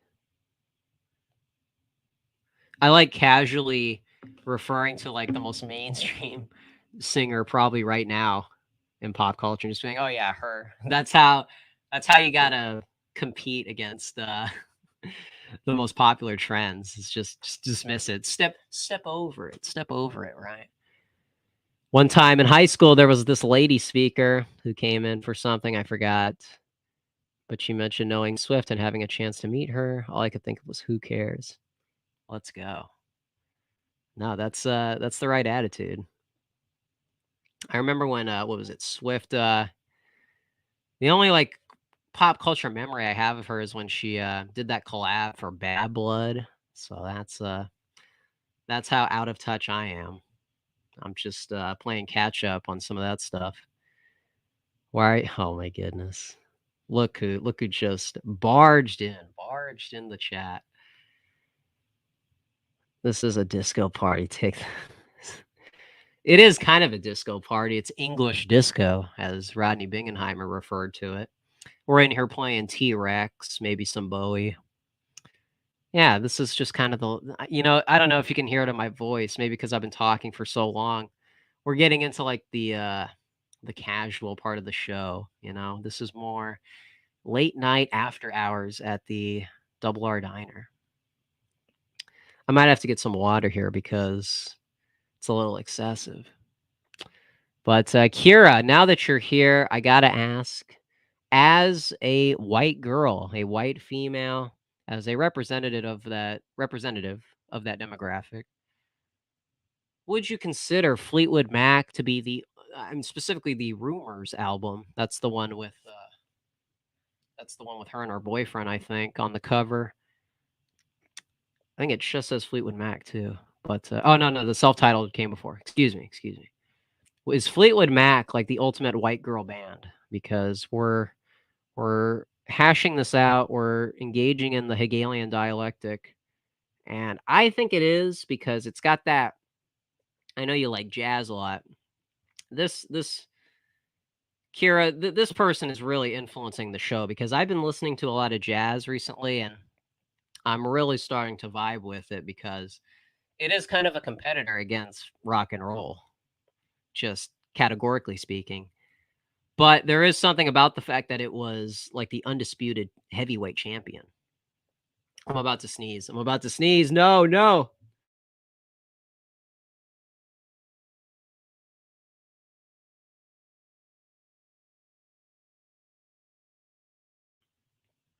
Excuse me. Excuse me. Sorry about that. I do like jazz. Reappropriating them from Razorfist for the Zoomers. That's the thing. That's the thing. When they think of glasses indoors, they will no longer think of Razorfist. They are gonna think of Curtis Yarvin, Moldbug. Maybe they're gonna think of Loud Sound Epicenter. The new identity has emerged. It is time to step over Razorfist. Um, so what's the verdict? What's the verdict? It's Stevie Nicks in particular, ultimate white girl singer. Yeah, that's the true. That's the true. Hey, here we go. Talk about diplomacy. Talk about coalition, bridge building. We got some. We got our two favorites in chat. Share a birthday with Taylor Swift. Couldn't be more opposite. I don't know. I don't know. Maybe you can share the Southern Belle archetype. I don't see. I'm not too familiar with Taylor Swift. I know she's got like that documentary that came out two or so years ago. Wasn't this cool, my fellow girls? Oh wait, hold on, Brian. Let me. Oh, okay, yeah, Brian. I hear what you're saying. Yeah. Yeah. Hey, yeah. Hey, I'm one of you. I'm one of you. I'm still hip with it. You're like these alternative press writers that shill the same band over and over again, and they think that that's gonna win over their alternative audience. Two women in the chat. I don't know. That's such a good idea. Yeah, it's getting a little hectic. It's getting. Hey, but that's the thing. That's kind of how the early 2000s emo scene was. It was mostly a boys' club, and then you got all these women start to show up at the concerts, and you can imagine people just looking over their shoulder. Is this gonna break the code of conduct? I mean, they were too shy to talk to them, but it's kind of interesting seeing them at the party. Hopefully, it's not like that party. Hey, by the way, speaking of Kira, please watch the movie Heathers. What's taking you so long? Okay, 123movies.com. You got to press the play button at least 10 times, and maybe you'll get certain pop-ups. But listen, you got to check out that movie because I really feel like the world would make a lot more sense and we could vibe a little bit better because it seems like every time I talk about Christian Slater, it just goes over people's heads. People don't understand the vibe. Okay, that's what this show is. This show is Happy Harry Hard on. We got our CDs. We got our CDs. We got a lot. Okay, so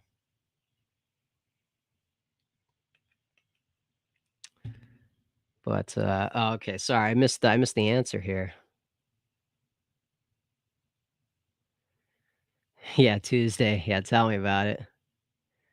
Time to start talking about politics. Now let's talk about the news. People that would be receptive to our message, let's talk about something serious. Come on, man, you gotta get them on board early.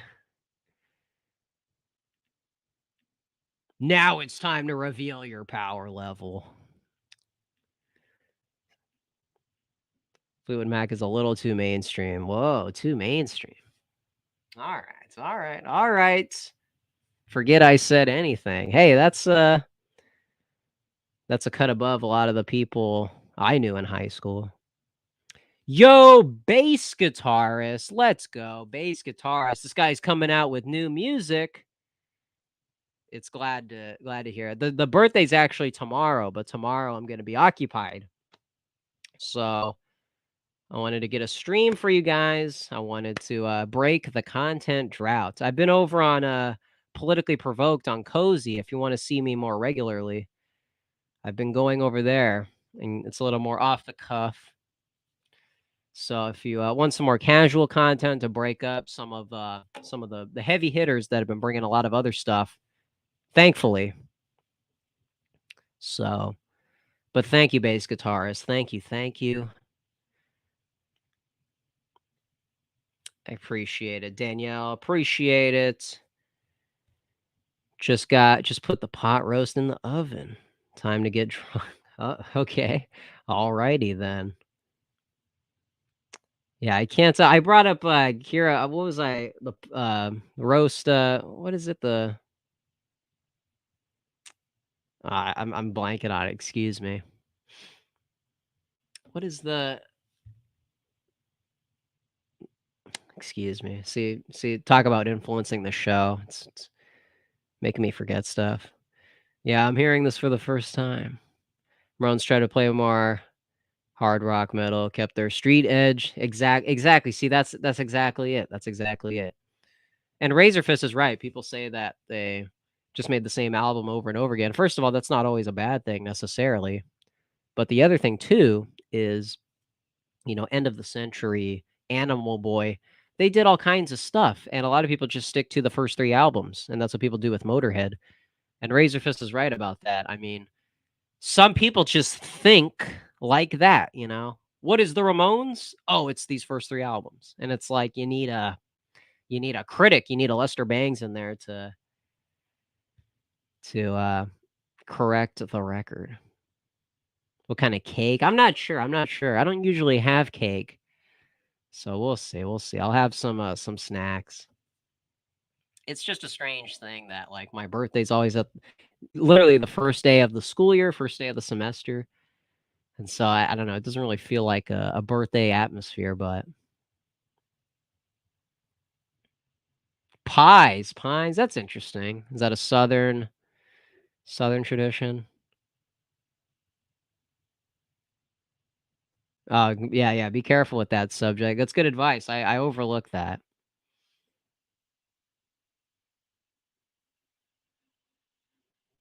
Yo, Elon Bus. Yo, it was your birthday. Well, hey man, happy birthday. I didn't realize that. Happy birthday to Elon Bus. I love this guy. This guy's he's basically in the Loud Sound Epicenter VIP club because I try to invite you guys over to Instagram and you guys won't follow back. You guys won't follow back, and that's including some people here in chat. You guys got to be here, okay? There's a lot of content. Yeah, we want to be the Ramones of the 21st century. Yeah, shout out to Elon. Shout out to Elon. Love this guy. Love this guy. What a king.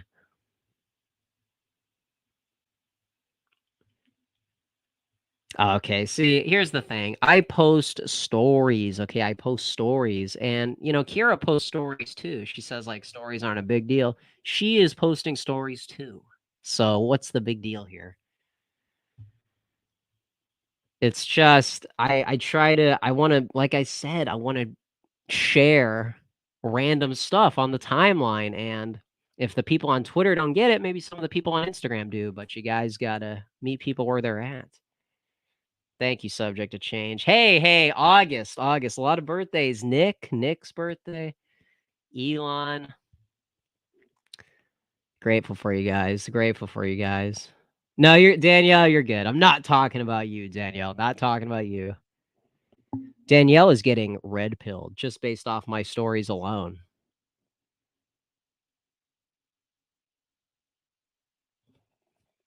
Yeah, no, that's cool, Elon. A low-key birthday. Like I said in the in my when I was wearing the Hawaiian shirt like 3 videos back. There was one birthday I had where I had like a school day and then I just went in my room and I laid on my bed right over there and I was listening to Dawkins, I believe. I think it was Dawkins. And it was just euphoric because euphoric. It was euphoric because I don't know, that's all I need to be happy. I mean, that's not all I need to be happy, but you know, I'm satisfied with a little, having a little. And like early this morning, I was listening to music. And you know, it's just like, you know what, that's enough for me, you know, tonight. You know, that's let me just vibe, okay? It's just a cool thing. Like if you've ever seen one of the first scenes at the beginning of Straight Outta Compton, you got Dr. Dre just laying on a pile of vinyl. And that's better than being famous, okay? That's just literally cozy. It's literally cozy. Okay, again. Danielle, how many times do you have to learn this lesson? It's just everybody just speculates and it's just not true. Frankly, it's not true. What do you think of the past 80s, post 80s albums? Oh, I like some of that stuff. I like this. What is it? Dysfunction. What is it? What's that heavy song towards the end? Uh, I like a. I like Sweet Chain. I can't remember these song names. Uh-oh. Oh my goodness. Hey, Oscar Toe, thank you so much. Sweet Chains, or is it Sweet Amber? Just Jimmy's. I'm sorry to embarrass myself like this. What is that? What's that heavy song where it's Dawn is just going off?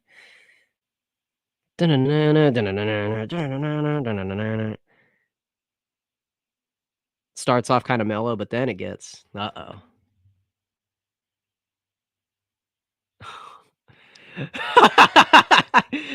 Oh no. Oh no.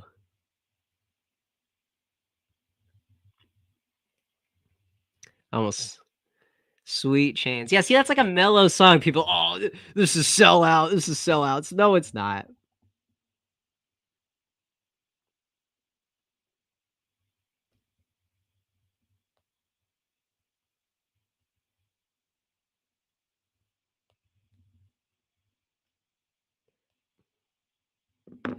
All right.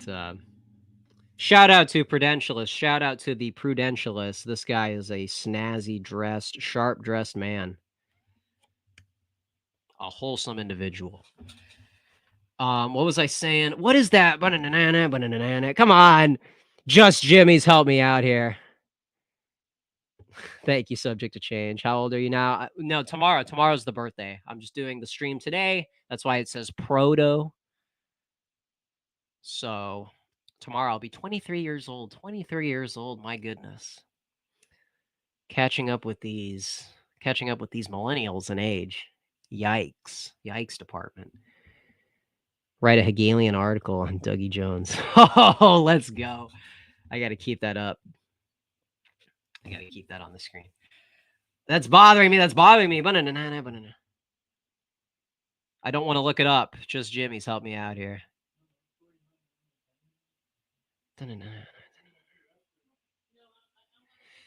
The what is The Price You Pay. The Price You Pay. It's called The Price You Pay, I think. Is that it? Oh my god, sorry about that. Sorry. Mike Floyd, hey, good to see you. Good to see you. Good to see you. Blink-182. Hey, John Doyle's favorite band. John Doyle's favorite. Is that what it's called? Simple but not so long name. Thank you. Hey, from the Downfall Network days. Hey, good to see you. Good to see you.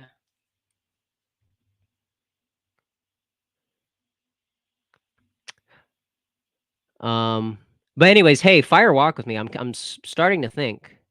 Starting to think that Fire Walk with Me is actually the best Lynch movie because it kind of has the humor restrained it a little bit, unlike in Wild at Heart, which is kind of like full gonzo. But it's kind of got that Wild at Heart humor toned down on top of like this, psychedelic vibe. And so like Blue Velvet's a little too serious. It's a little too much of like a Hitchcock movie. And it maybe doesn't have replay value, but maybe something like Fire Walk with Me would be closer to like something that, it hits all the notes.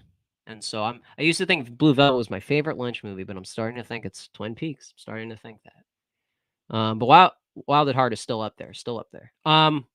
Danielle, thank you for stopping by. Thank you for stopping by on the birthday stream. Appreciate it. Appreciate it. Very grateful to have cool people here. Very, very something, something. So thank you guys. I appreciate it. We're gonna be going over to Pete Canones in about 4:30 my time. So that's like in I don't know if the stream's gonna go that long, but I'm just I'm just fielding the chat. Feel like you're thinking of Long Way Home. No, no, no, no, no, not Long Way Home. Sweet Chains was or didn't you say Amber? Yeah, we all love Kira. Don't we all love Kira? Sweet Chains is good. Okay, I'm gonna look it up because it's driving me nuts. Dysfunctional. So yeah, I like the late '80s.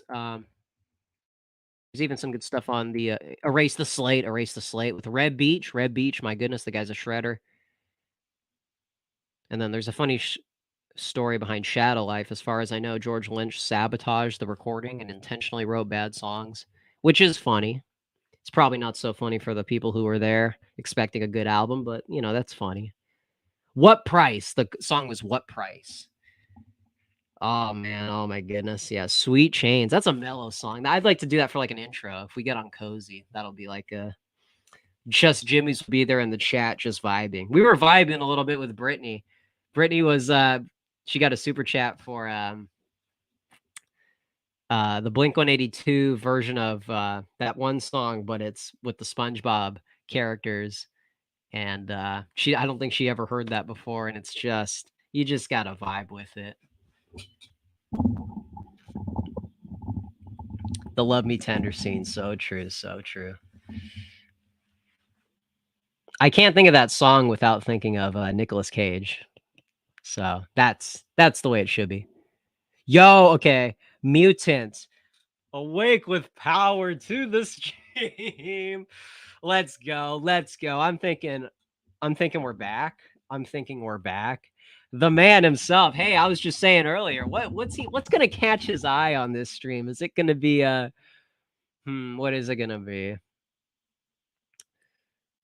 It's gonna be the what was I even talking? Well, I was honestly there's some good clip content for talking about Destiny and Sneeko, some of the diplomacy happening on the right, but also some of the I don't know. There's all kinds of stuff. I'm gonna leave it to him. This guy is the genius. This guy is the he's the he's the Metroid brain. Okay, he's the giant mother brain in Metroid. This guy, me, and I love this guy. This guy, honestly, I literally just think about this guy's content, and it makes me, it just gets me through the day. Honestly, Mr. Hegelian. I'm caught by the cannot post clips to Friday week streak. No, no, no. Hey, man. Sometimes I just check your channel just to see what you got, man. This guy's like the Paul Town of Loud Sound Epicenter. We're creating our own little culture here, our own little cast and crew. If you go on the Twitter Spaces and you see like Obama Pill, then you see Chungus, Curvy. we got like our own little cast and crew here. What sort of girl is into David Lynch? Goth girls? I don't know. Probably autistic girls, honestly. But yeah, indie girls. Maybe. Yeah. Some of these artsy types. But those types can be kind of cringe, so it's a mixed bag. Loud pilled. Are you loud pilled? Are you guys loud pilled? Yeah, I was talking with a friend and he was saying, the thing about, David Lynch, also another person to take notes from, because in his time, he kind of had an idea whose time hadn't come yet. The cult following really appreciated him, probably more so than Gen X, because when his movies bomb, it's like the Overton, he got too early on the Overton window, and so it's really like David Lynch is really like a Zoomer hero rather than a, even though he's older than us and he was, pandering to a different audience, we kind of appreciate his aesthetic more than the people who showed up at the box office. Isn't that kind of strange how like we can know more than the people who were there? That's why I talk about the boomers, who, that Sea of Tranquility video, Pete Pardo talking about, these people show up to these soft rock bands, Foreigner and what have you, and they only care about the encore. And it's like the encore is supposed to be an afterthought. It's supposed to be the bonus. And you got all these couples, you got all these people who their wedding song, their walk-up music was, walk up, not walk up the aisle or walk up like WWE. But you got these married couples who, they don't even want the deep cuts. They just want the radio songs. And it's too bad, because a Zoomer can appreciate it much more than the older counterpart. So that's the thing. That's the thing. Paultown. It's been a while. I saw him respond to the Lawrence Southern documentary. But he was doing content with Wooza. He just seems to be a busy bee. I know Catherine D was checking him out. So whoa, Danielle, what is going on in chat? Moderators. Dried dried flowers. Danielle is starting to get the loud sound epicenter attitude. That's pretty interesting. Maybe I wouldn't use those exact words, but that's you're starting to understand. You really get what I'm getting at with a lot of these high school archetypes, and try to make their entire life a cringy poem. Dude, let's go. Can we get some 07s in chat for Danielle heads in chat? Man, I'm thinking we're back. What's going on over on Cozy? I'm just curious. I'm sure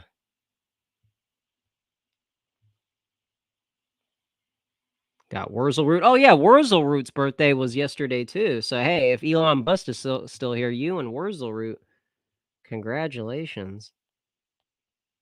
And then I gotta check out Kai Clips. He's got a stream that I was curious to check out. That's what I'm telling you, man. Content never. Cozy is like a 24-hour news conglomerate. They got their hands in all kinds of places. Not vulgarly speaking, of course. By the diehard fans. That's true. Hey, hey, thank you, subject to change. That might end up in an article. I'll probably put that in my notes. Yeah, that's the thing. When you grow up on the internet, you kind of you inherit an autistic identity. You know what I mean? You kind of inherit this above the mustard, you know, Hegelian Skittle synthesis. So true. But yeah, Zoomers, they're picky in the right way. Not picky as in like polarizing people, but they're picky in the way of growing up on the internet. There's a cringe way to do it, like adopting the sitcom humor, the kind of the video essay types, the way that they edit like one sentence and then cut new video, cut new, one sentence cut, whereas somebody like Dalton, Matt W in chat, you're kind of like the Dalton Clodfelter of of a certain university, because you kind of got this, disc jockey, you got this Howard Stern attitude, maybe not as vulgar yet. One day maybe you'll unleash the reactionary identity. But no, I kid, of course. But you know, the thing about Zoomers is the internet can have either a hard acceleration on both sides, and we've seen the progressive side of it, but like the reactionary side is more so you watch everybody's content and then you learn. It's kind of like in class when all the loudmouths and the class clowns, they all kind of reveal themselves, and you just sit quietly in the corner and you learn what to say, what not to say, and then you say something. You're the last one to say something, and people may not trust you for that. People might see you as like a fed. You're just trying to like check everybody out and kind of secretly judge everybody. That's what people kind of perceive.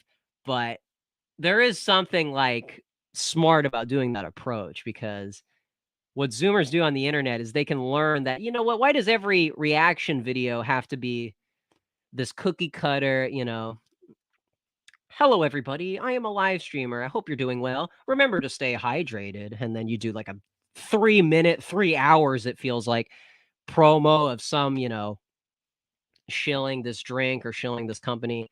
And then, okay, now back into the video. And I don't like that format. I just want to go right to the content. And I want it to be a guy who talks like Sam Hyde. I want it to be a guy who talks like my friend Brandon. I just want real recognizes real. Now that's a clip.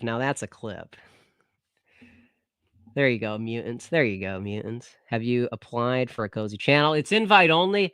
From what I heard, from what Brittany said from Politically Provoked, I think they're trying to upgrade the software so that they can allow more streamers.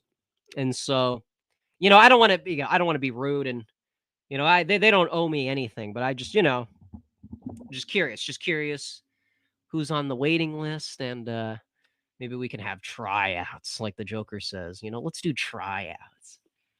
And it's if it's a meritocracy, maybe we'll cozy on up to us, some of the channels. I heard Tenrio doesn't really want his channel, so hey, maybe we inherit another channel instead. Who knows? Who knows? Again, it's not my call. It's whatever the man himself is happy with. Zoomers mastering obsec-ism is we are gonna make it. Yeah, that's true.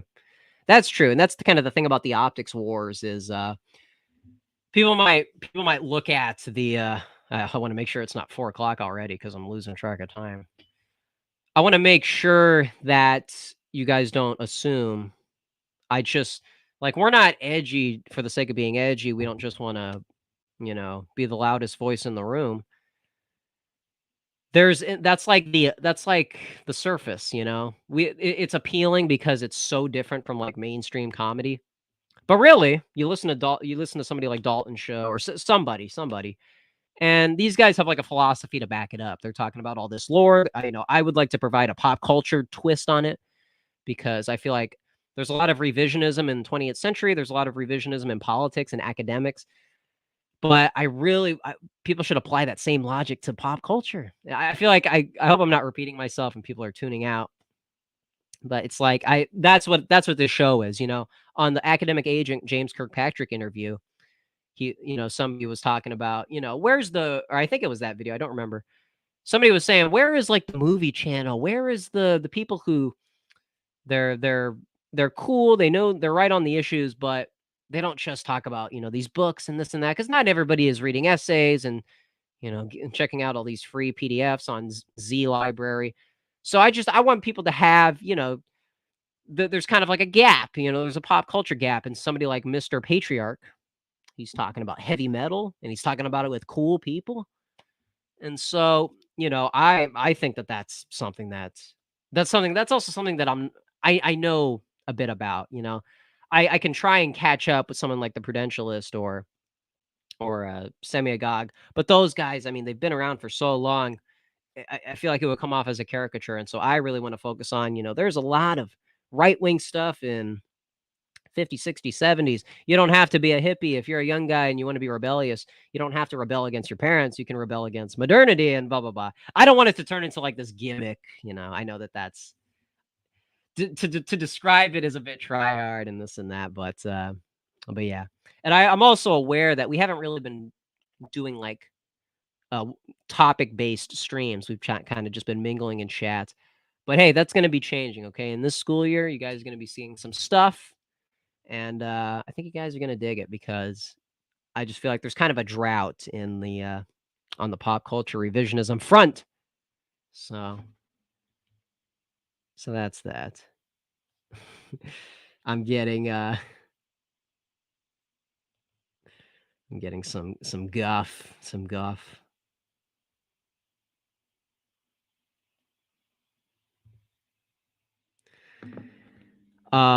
Good catalog. Oh man, thank you so much. That's true. Hey, yeah, yeah. I don't want to. Hey, it's not my place. It's not my place. I don't know about that. I want to be humble. But that's the thing. Hey, to be honest, I gotta get going on like shows. Like if you go back into the archive, I think there's a title. What's the title? Isn't it like why boomers murdered music? And that was kind of like the last topic based video. And so I understand people don't want to just come in here and mingle. I understand, but okay, sorry for not having my full attention. But yeah. So what was I saying? Jazz? Was I talking about jazz or was I talking about goth girls? Yeah, but yeah, we're gonna get into some of the California lore because a lot of people write off California. It's done for. There's no redemption for California, and I would argue there is a lot of lore here, and we kind of went over it with American Populist, and I'd like to discuss it with Paul Fahrenheit to kind of get a different perspective. But yeah, I got you guys know I got nostalgia for the Troubadour, Whiskey a Go Go, Tower Records. I mean, this is where music, Johnny Depp's Viper Room and Rodney Bingenheimer. There is just so much, and people write it off like that stuff's over. I was reading an article about how there were some people who were wondering, what happened to the Rodney Bingenheimer spot? I mean, people always want to listen to music. Let's keep this stuff going, for the next generation. And Rodney's like, yeah, that's a good idea. And it's just like literally just showing up and being the only game in town, like this channel. That's what keeps everything moving and keeps things on a positive trajectory. And so I'm not black-pilled. I think there's a lot of stuff. And Devin, I see it. Yeah. Well, I mean, not yeah. I think I just think Cozy is more of a social platform and not like a political platform. Because I think AF is really just like a Zoomer thing, if you just look at it and that's what got me on board is finding out that that there was like literature behind the movement. There's stuff like Odd Chief. Thank you. I was just shilling Cozy. Chief Trumpster, this is the king of long stream content. Give a shout out. Oh, sevens for Chief. Met this guy IRL, that means in real life. And this guy was just cool. The guy was just a real human being. We're just schmooting our way through the casinos. They're ripping our shirts off like Beatlemania, all these goth girls. He was there. He can attest to that. And that's the thing, why do people like Chief? Why are they attracted to Cozy TV? Why do so many people latch onto it? I know that Devin, you might be a little critical on it, but AF is really like a social movement, not strictly political. Because I see a lot of stuff on Cozy, like big tech. I see, Britney stuff, politically provoked.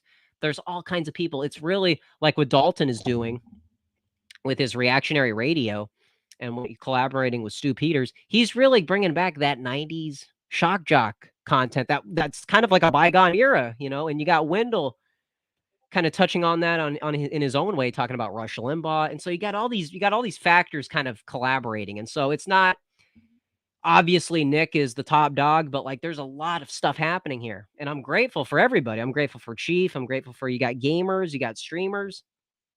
And that's the distinction I'd like to make here is, I don't really consider myself a YouTuber. I think John Doyle is a YouTuber. He does the crisp, clean, edited videos, and that's cool. That's cool. But I'm not really doing that type of content. I'm doing more streaming. And so that's where I think like my content is more in line with Cozy. There's more overlap with the streamers there. Even, I'm on YouTube for now. For now.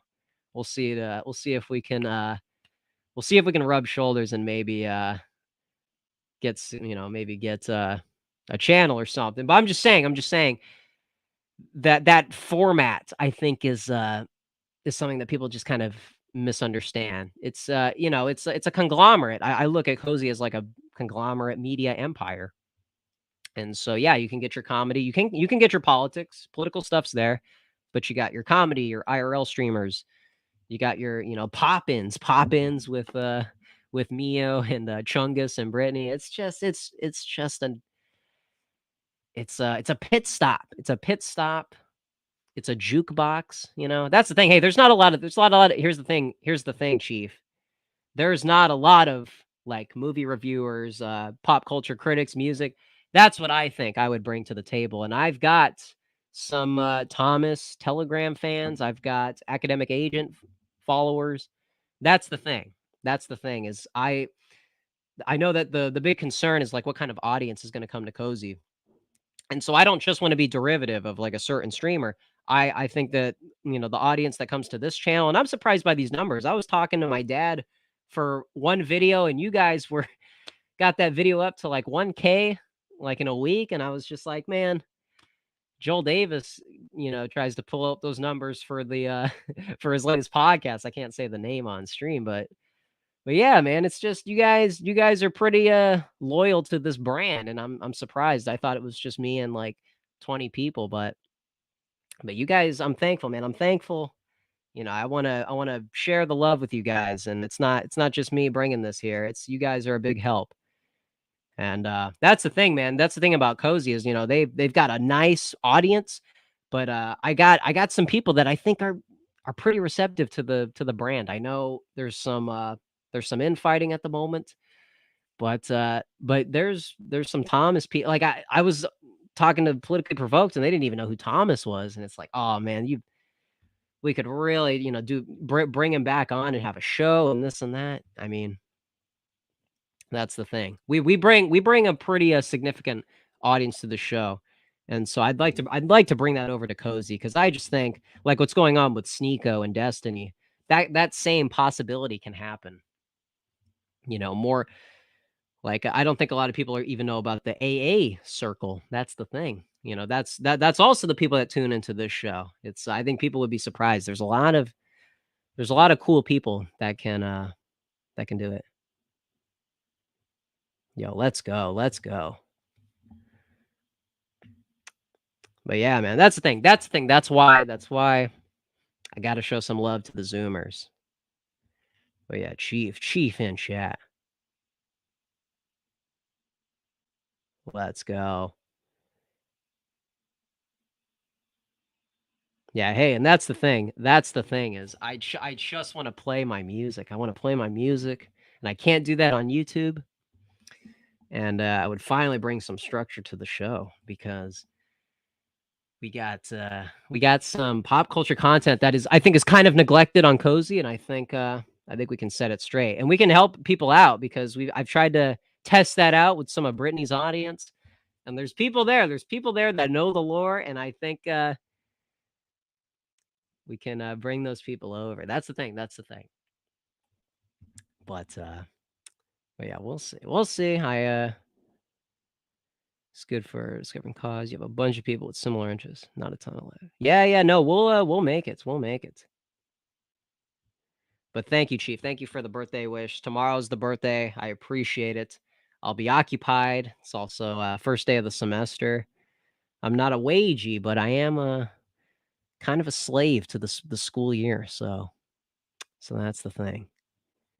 Used to be a YouTuber back in 2016. Used to always worry about music selection. Yeah, I know, dude. I know. See, that's why Cozy is the dream because The Zoomers can really like we were playing the SpongeBob Blink-182 song, and Brittany had seemed it was like a deer in the headlights.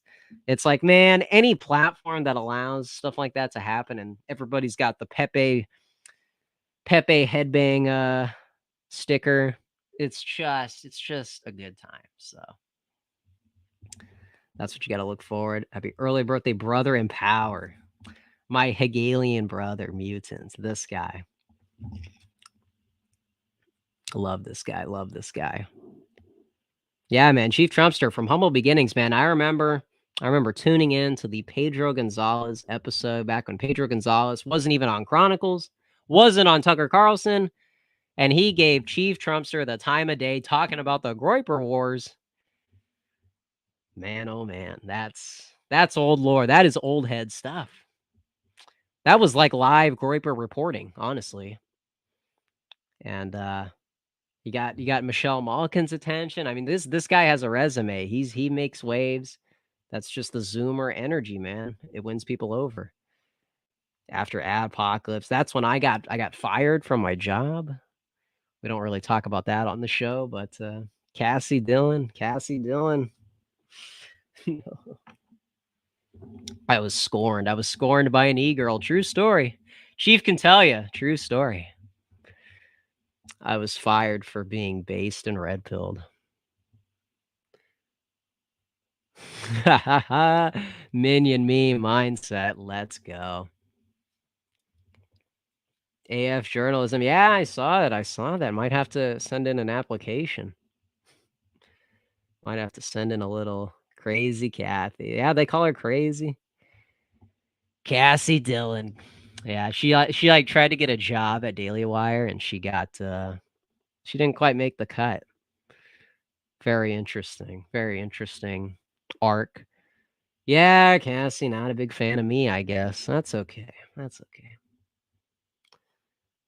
But hey, that's how I crossed paths with Chief Trumpster. That's how I found out about Cassandra Fairbanks and Ashley Goldberg. I mean, I didn't realize, there was like a whole world happening here, and so you lose some friends, but you gain some loyal ones. You know what I mean? So that's cool to hear, though. That's I'm thankful. I'm glad it happened. Honestly, I was pretty black-pilled when it happened. You'll never work in this town again, they said. Well, now I'm on Loud Sound Epicenter talking to Thomas 777, talking to the coziest people on Cozy TV. What more could you ask for? My goodness.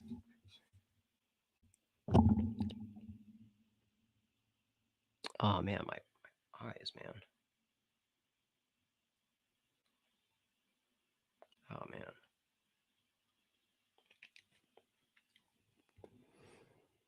Reading Julia. Wait a minute. Did she actually do that? That's kind of interesting. Black pill. Man, oh man, oh man. Well, hey, I appreciate you guys stopping by. But yeah, if you guys got any more questions, we'll get super chats back. We'll get them back. I'm just I'm in a wait and see phase right now. Man, I love Mutant.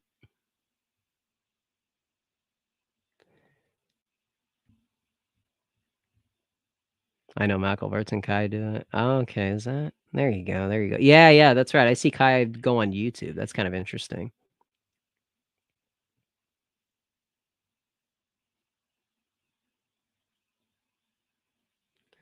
Man, oh man. I've heard people refer to you as Thomas 77 Zoomer. Yo, are you serious? That's one of the best titles I can hope for. Where did you see that, Frederick? Could you like send a link in chat? I got links open in chat.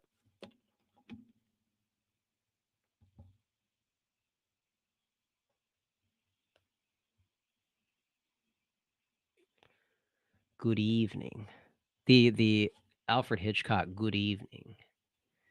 Yeah, we're getting close to evening, I guess. I got to start eating something. Thank you, subject. Thank you. Yeah, send it in chat. I'm curious to see. What are people saying?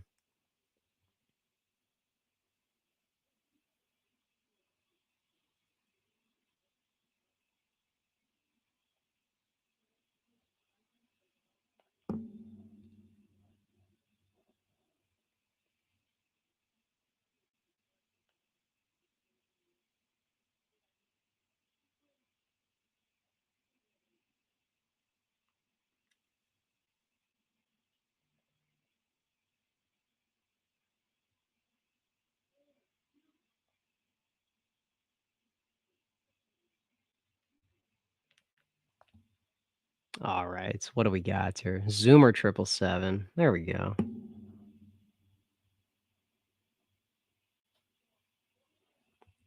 So what else? Did I miss anything? Got the goth girl stream. Well, it's not goth girls exclusively. It's kind of goth culture. We're gonna be collabing with Semiagog. Also, check out Jay Burden. The guy's been talking to Semiagog and Thomas. Guy's been putting out content more consistently than me, so check him out. But I will be collabing with Semiagog in the near future. Tune in for this week and next week. We'll probably square that away. Going on Pete Canona's show pretty soon here. We'll probably talk about goth girls. No, we'll see what happens. We'll be talking about Sam Harris, and so that'll be in like an hour here. Can't believe how long I've been here. Doesn't feel like it. And what else are we doing? I'll be with Brittany, Politically Provoked, pretty soon. The unofficial second co-host, where we yeah, those are. I just feel like this audience would really vibe with that chat. They're a little too much, but it's good times. Currently in Vietnam.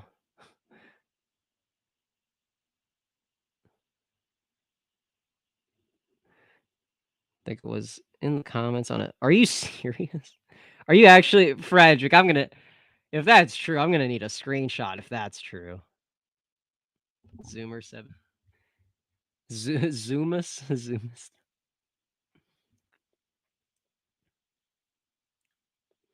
I am Thomas is humongous. Okay. Very interesting choice of words. Oscar, you asked you slept in school based. Who is Dougie Jones of Cozy? Who's like the happy-go-lucky noble savage?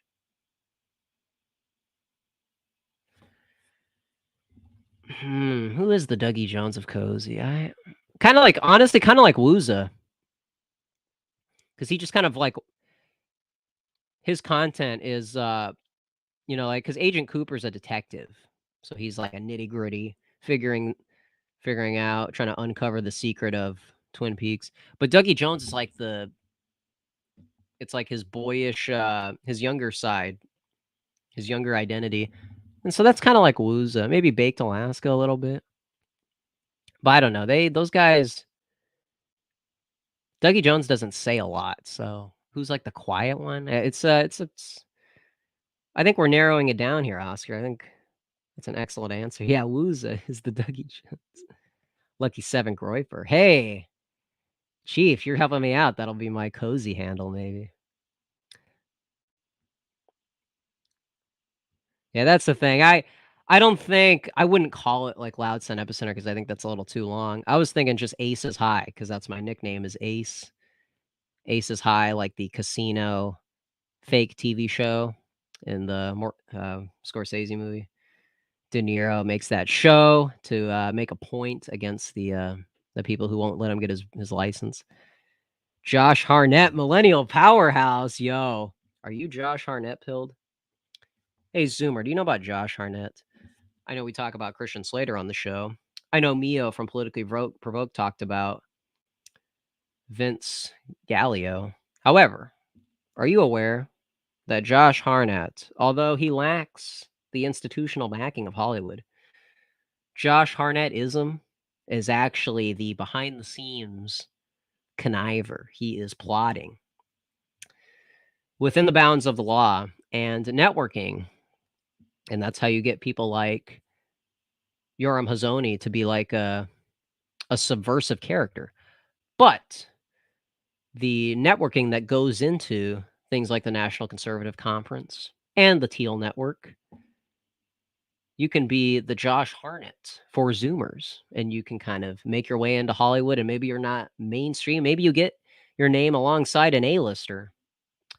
But in order to make an impact that matters, you're going to have to do quiet work and be satisfied with it. That is Josh Hartnettism. And that's on Gunt. So there you go. There's your clip. There's your clip. Mute. Thank you. Thank you. Yeah, Ace is High. I like that. Ace is High. Because it's short. It sounds like a channel name. Ace is High. And we're gonna be playing because like in that that's the other thing too is De Niro is basically doing like a reality TV show. That's basically what that's the shtick of the shtick of the show. Shtick of the show. Shtick of the show is kind of difficult to say.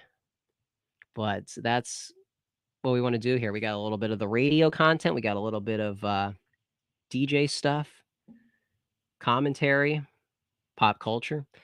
So that's the thing. That's the angle. Edward Furlong is yeah, Edward Furlong in American History X. He's the faculty in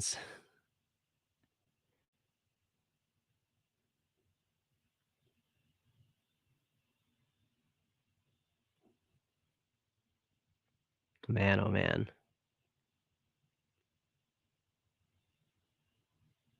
Aces High is pretty legit. Thank you, Bronx. Thank you.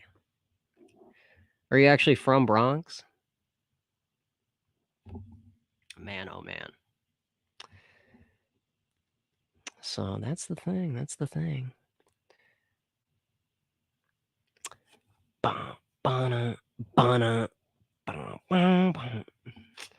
Man, that's the thing. I feel like this channel just it would flow better with music. That's the thing. Sometimes I'm behind this desk and I'm like, what's feels a little stale. Kind of sounds stock to my ears. And that might help. That might help. But yeah. So we'll see. We'll see what's going on. Oh, I didn't even talk about my dream. My dream that I had over there. Over there. I had a dream that I was trying to think of a song. I couldn't remember what it was. And I think it gradually came to me. And then I remembered. It's that song from Fallout 3, Bing Crosby and the Bobcats. And it was Way Back Home. And that's just one of those, if Kira was still here, that's just a song that, again, culturally it's pretty distant from our collective memory, but there is a lot of wholesome. I mean, the fact that 50s music was kind of normalized in video games, that kind of makes our job a lot easier. We can share some of the Bogart and Bacall lore, Veronica Lake, LA Confidential type lore. So that's the kind of content. That's the kind of content we can bring. Had a music bed. Yeah, that's the thing. That's the thing. And I think that's kind of that's too bad because we got to use music to unite us, man.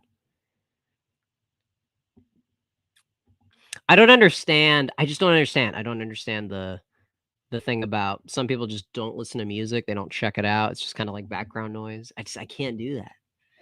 I'm obsessed. Like I said, just listening to some album late into the night. That's all you need. American Graffiti. American Graffiti. That's right. American Graffiti. That is real See, that's the thing, Wolfman Jack. That's real. That's the real California in American Graffiti. George Lucas. We're stepping over Star Wars and we're just focusing on American Graffiti. Cruising. And yeah, man, that's the way to be. Happy days. Literal happy days.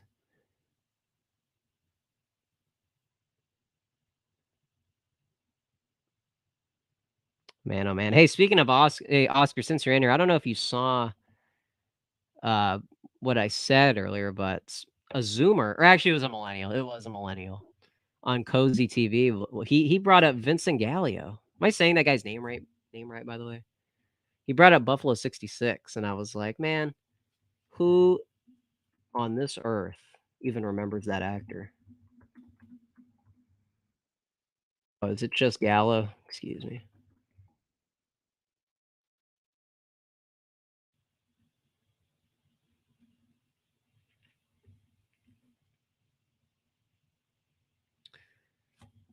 That's the thing, man. There's hope. There's hope.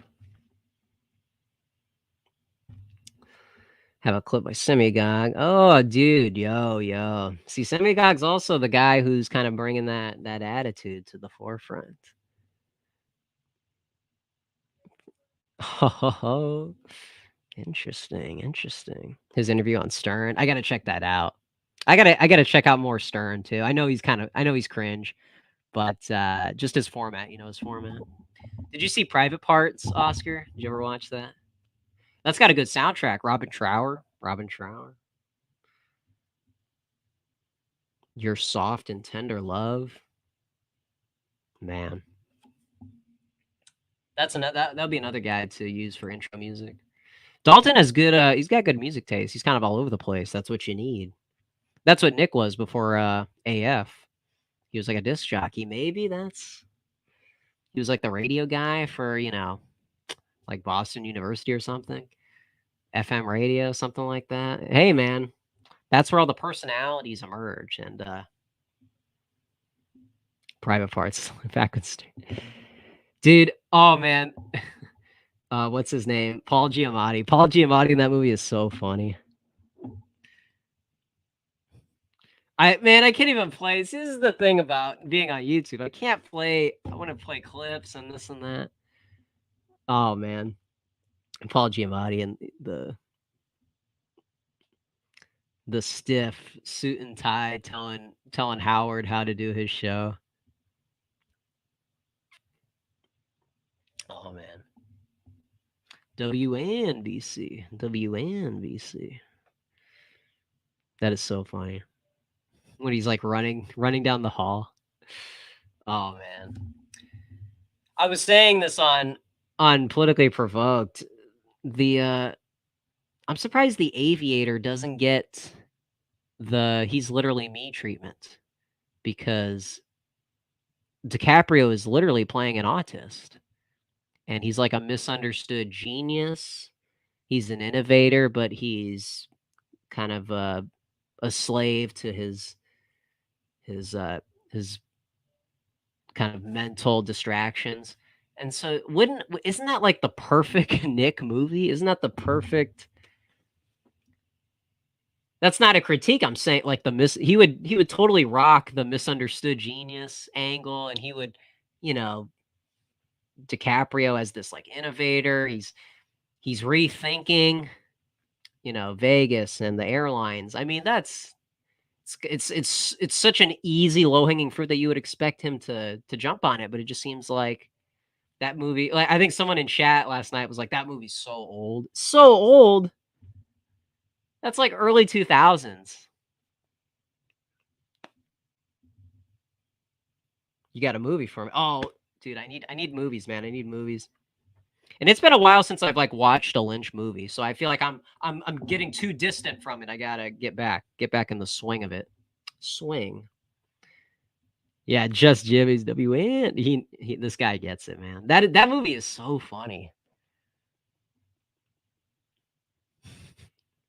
Oh man.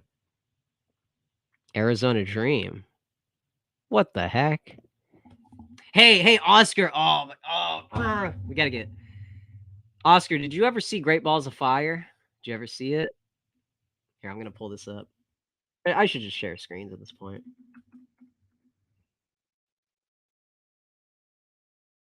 See, I wanna get cereal right now, but you guys gonna hear me crunch. You guys gonna hear me go crunch mode. Can I go crunch mode on stream? With Dave Smith. Yeah, that was a good one. That talk about the paleocons and the paleolibs, That's why Mises Institute is cool, okay? You got Ryan Turnipseed shaking hands over there. I mean, come on, man. The Mises guys, the paleo libertarians, they're cool, okay? They're cool. Very cool movie. Dude, Great Balls of Fire. See, here's the thing. Here's the thing. All the critiques that Elvis gets, it belongs to Jerry Lee Lewis, okay? People got it all messed up, okay? Jerry Lee Lewis, that's kind of like the beginning of real bad boy rock and roll. And maybe it's okay to enjoy some of that stuff, but he is kind of like this, he is kind of full of himself. He's kind of like this not very smart Southern archetype. I mean, I don't want to like stoop down to that stereotype, but you know what I mean. I mean, he's just like a handful. You know what I mean? And so every time people say, oh, Elvis is this bad influence, I think Jerry Lee Lewis, he's like the real bad influence. But his music wise, he's probably more accessible than some of the Elvis stuff, because some of the Elvis stuff is pretty dated. Some of the stuff outside of like the gold, the records that went gold, the compilation albums.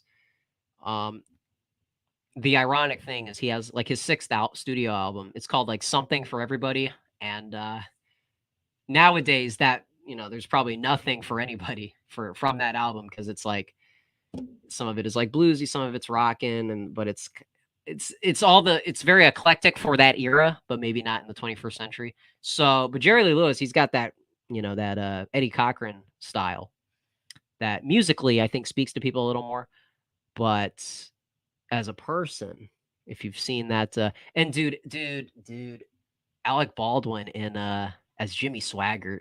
I know Jimmy Swaggart gets critiques, but I mean, in that movie, Jimmy Swaggart was kind of vindicated, honestly.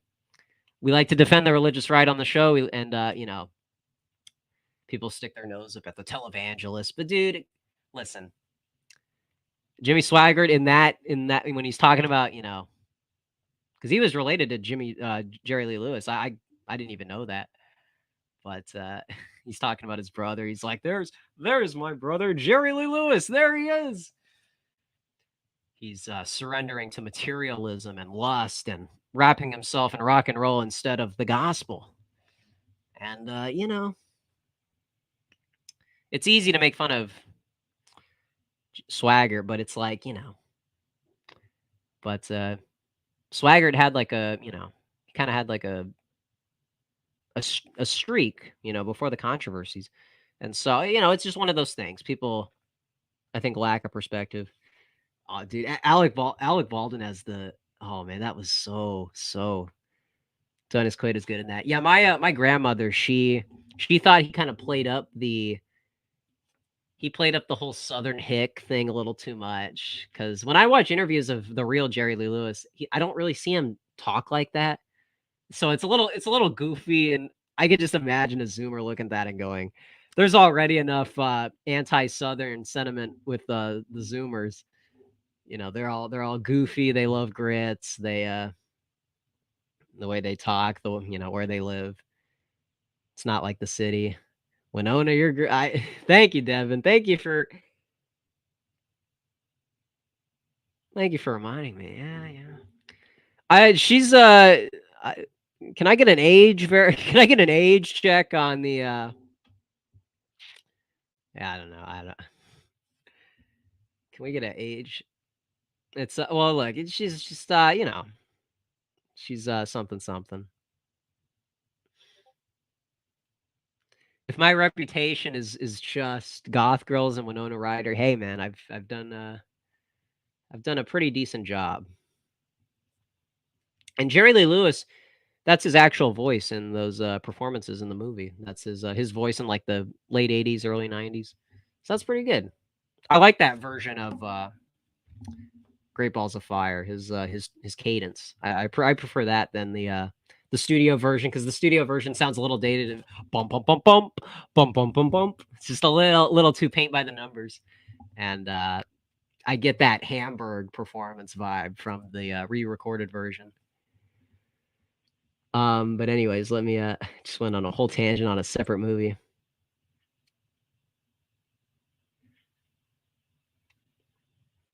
It's so sad, because like Jerry Lee Lewis could have inherited rock and roll.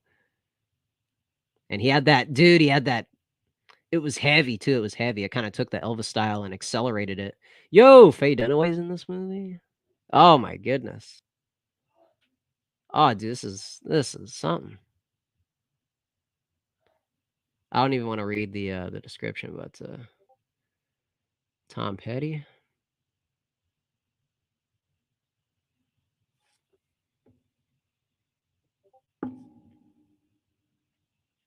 Actually filmed in Arizona?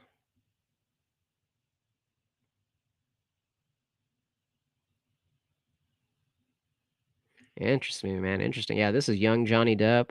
What year is this? Where's the date? 94. Alright. Interesting. Is this, like, edgy at all? Oscar, is this like, I mean, surrealist indie comedy, that's kind of all over the place. Can I just see some, screenshots? Oh, Faye Dunaway getting old, my goodness. That's like when you see, my parents bring this up. Your parents are really gonna feel old when they see, I mean, they already probably have, but I'm just saying, when, Diane Lane went from The Outsiders, and now she's playing, Superman's grandmother or mother, it's Kevin Costner playing the old man in the movie, that's tough. When Johnny Depp starts playing somebody's dad, that's gonna be, it's gonna be something. Interesting, interesting. I don't know, I kinda like to go into movies without knowing anything, so but maybe if you can give me, like, the style.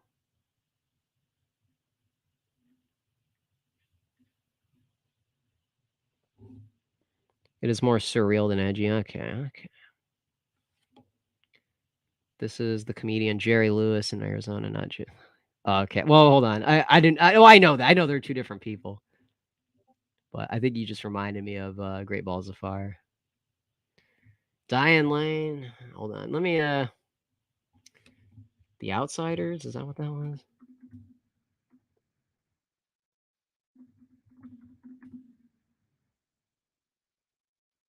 Excuse me. Oh, am I thinking of the wrong movie?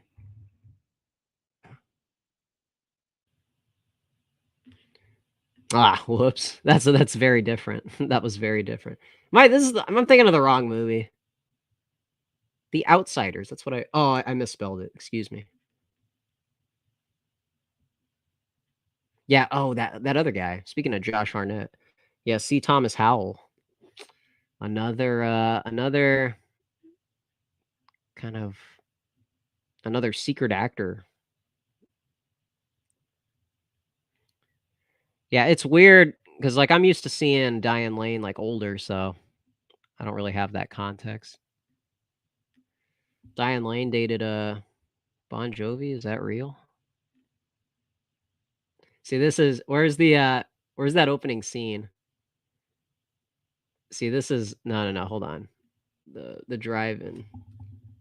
This is us, okay? Not me and Diane Lane, I'm saying the Distant Right aesthetic. This is what people think of Cozy. Hold on. That's kind of close. Or hold on. It's like you got a bunch of people, it's, a lot of different personalities, I mean. Why can't I get, like, a clear that's kinda close. Yeah, there you go. I guess that's the best I can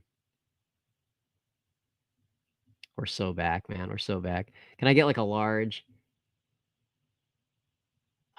what would I call that? What is that, like a wallpaper?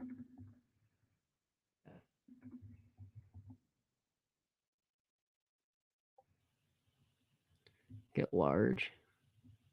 I'll have a large Outsiders poster.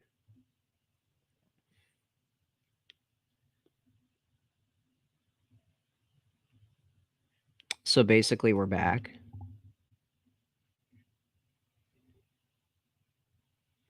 Yeah, I'm thinking we're bringing back greaser culture.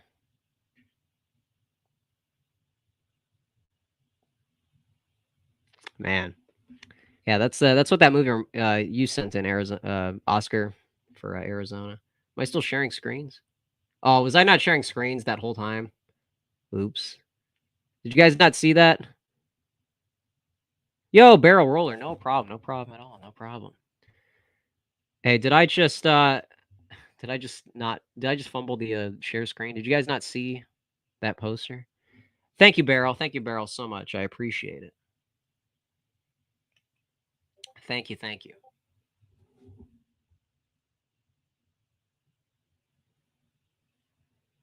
Because the old fear death and the young embrace it. We were I'm so sorry. That makes me look very silly. Thank you, Barrel. Thank you. Rumblefish. Yeah, I haven't seen that either. So first of all, we started over here. Now this can look a little more seamless. So we got our young Diane Lane, which is kind of strange for me because I don't really see her in this context often. Kind of like a Judy Garland look. Wholesome. She has Southern Belle. Hold on, we'll verify that later. Oh, why can't I go back? We have to go back.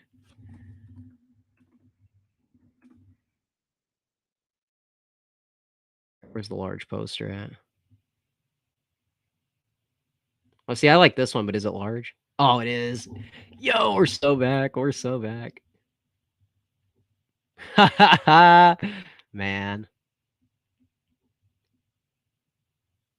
Man, oh man. Tough guy, Rob Lowe. Tough guy. Yeah, this is us mogging millennials. Sorry, older folks, but it takes a little bit of youth to compete in the culture war. And we're bringing back the greaser look. We're reappropriating leather back to its original form.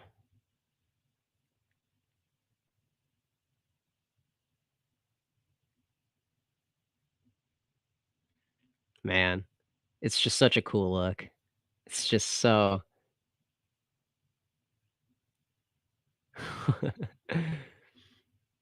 Imagine getting mogged on the street by Matt Dillon. Could you imagine?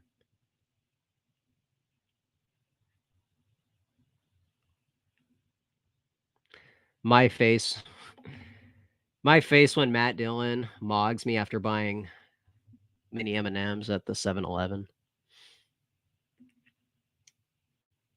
Very few people survive such a scenario. Oh man. Excuse me.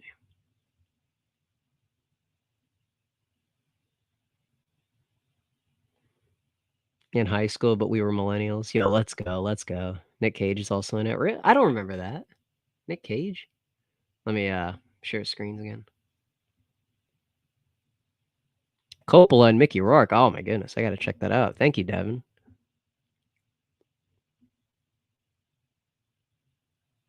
I don't really Swayze post. I kind of stick to Christian Slater, so I'm gonna have to branch out a little.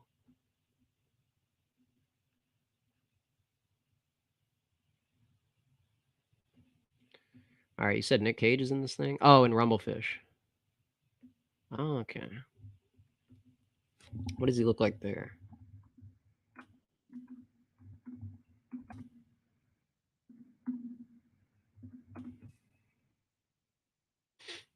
Yo, we're back. Is this a black and white film? The freaking heck! Matt Dillon's in it too. We're so back. Dude, look at this. No, this is mogging. This is literally mogging. Oh, yo, my face when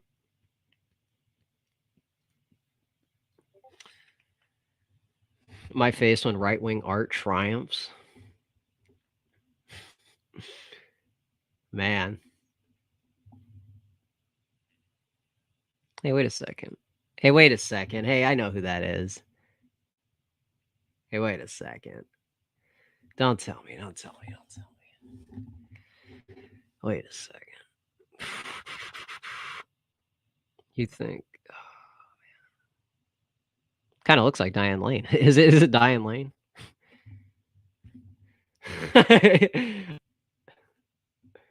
I guess that wasn't so, yeah, it's Diane Lane, okay, okay. I did forget, I forgot who it was, but so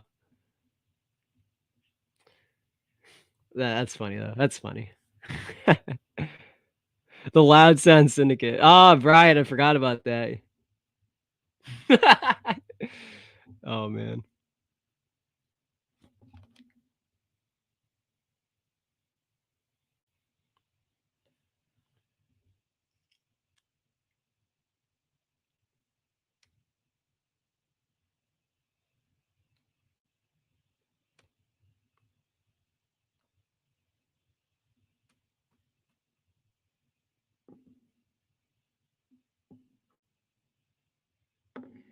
Alright.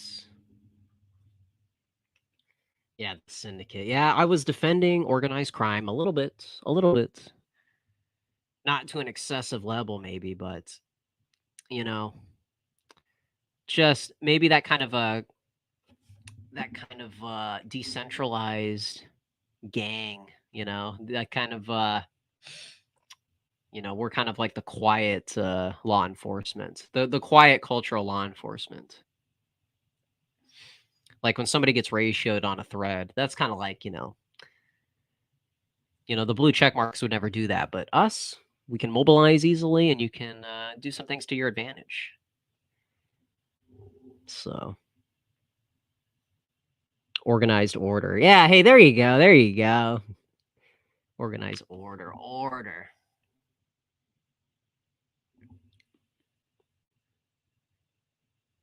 So, where are we at for, Pete, Mr. Canonas?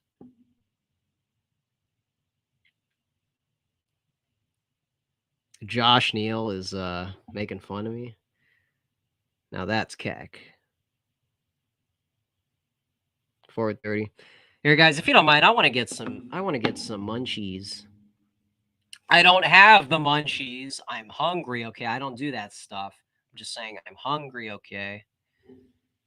Matt Dillon and Drugstore Cowboy. That's right, Gus Van Sant. Hey, man. See, I feel like that's like a genre in itself. That grimy. It's like the 70s coming back into the 90s. And I don't know if that credit goes to Tarantino, but Buffalo 66, Drugstore Cowboy. Um Not to die for. That's a little those people are a little too clean. They're a little too clean. Um but oh man, what's another one? What's another? You know what I mean? Like just a bunch of people like people living in poverty and just like living. You know what I mean? They're just it's almost like there is no story. There is a story and there's characters, but like it doesn't feel like that. Like you remember that scene where oh man, in Buffalo 66, who's that guy, Jack? Or Ben G, you know that actor? Help me, help me, help me out. Ben something. He's like the dad, and they're like sitting, they're having dinner, and it's literally just they're having dinner. There's like no, it's not really like a premise. So, but yeah, I love that grimy. That's kind of like, well, no, not really. I was gonna say Narc, the Ray Liotta movie.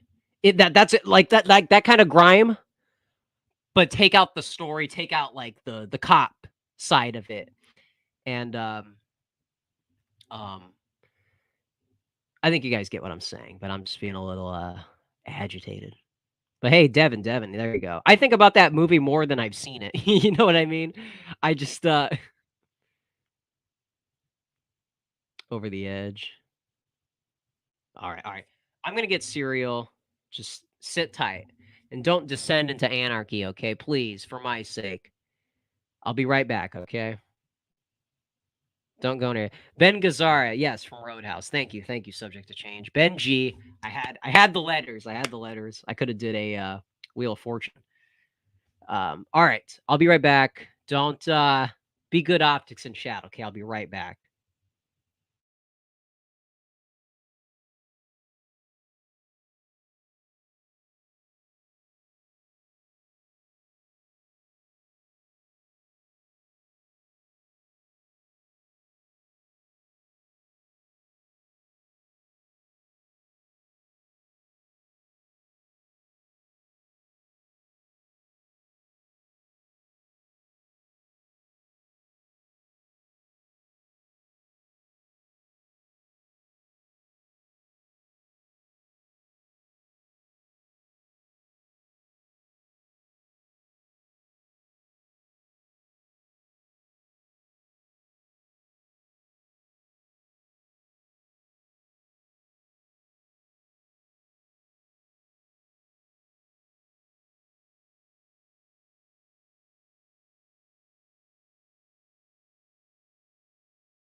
thank you guys for staying in attendance. I know it's a bit rude to leave and forget that a show is happening, but you'll never. It's the darndest thing. We don't have Cinnamon Toast Crunch. I thought we did. And we got Fruit Loops, but I mean, frankly, that's not really what I want. So I'm sort of in an awkward situation here.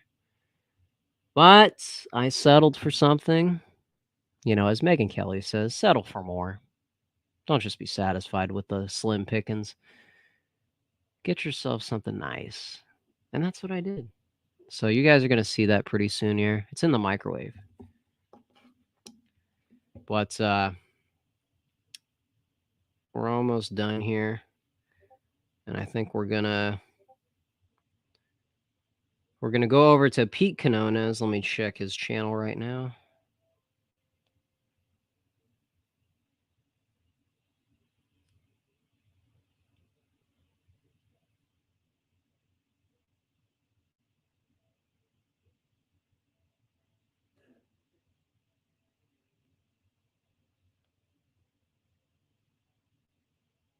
Okay, it says 30-ish minutes. One of these run out of cereal, then run off with the bowls. Dude, that is so true. Just that's what I'm talking about, man. Just Jimmy's, he just gets it.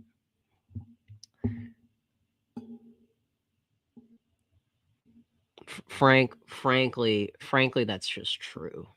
Pizza rolls? No. I don't know if we have that. Tostitos. The attack on Scam Harris. Ah, there you go. There you go.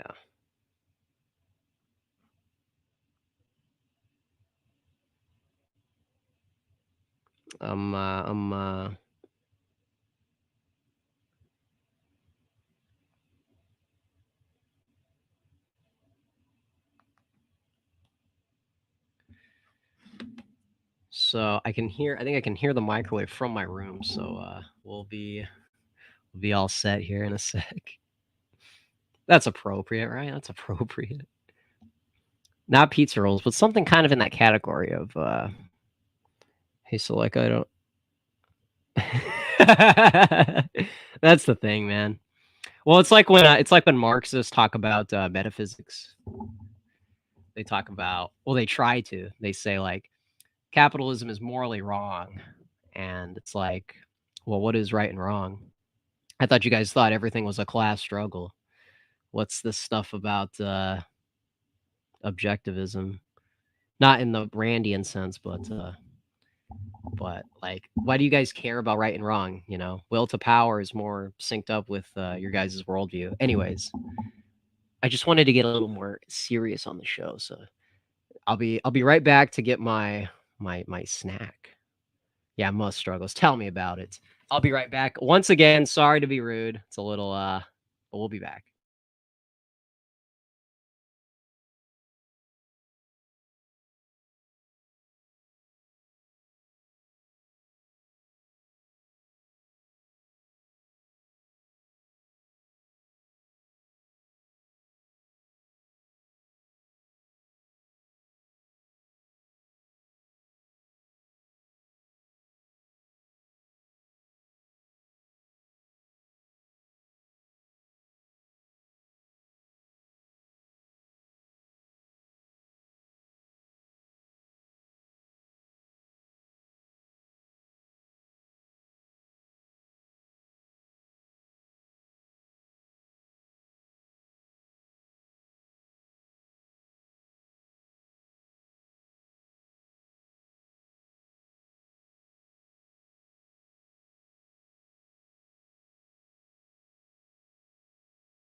Brian, you know exactly how to get me riled up.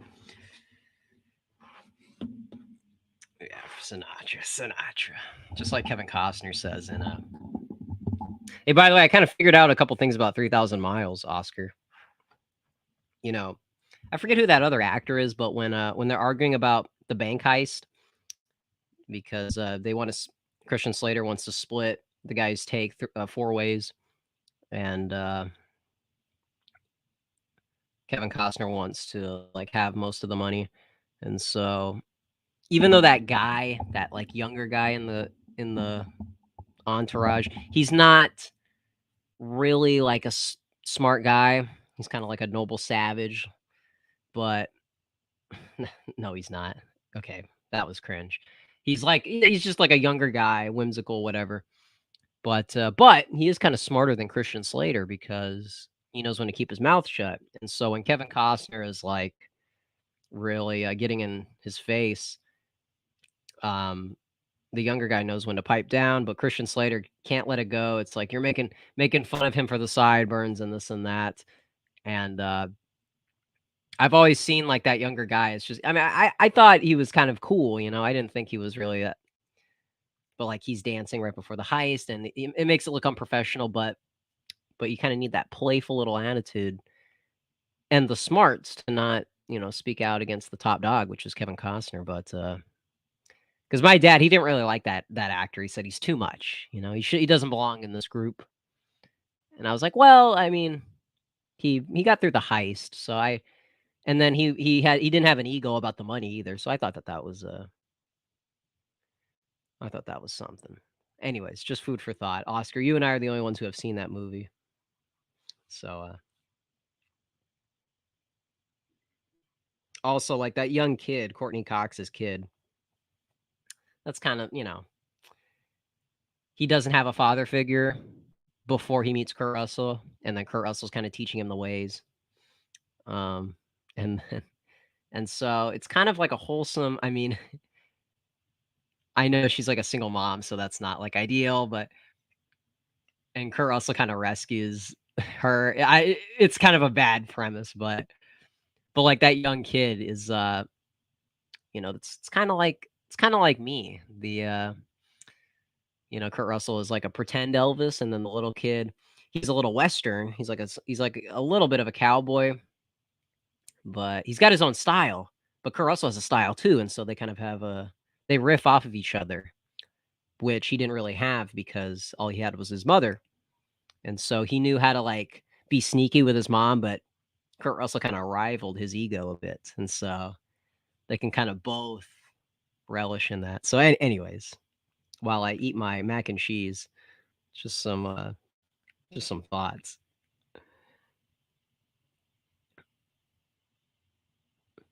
Yo, is that a Wikipedia link? Let's go.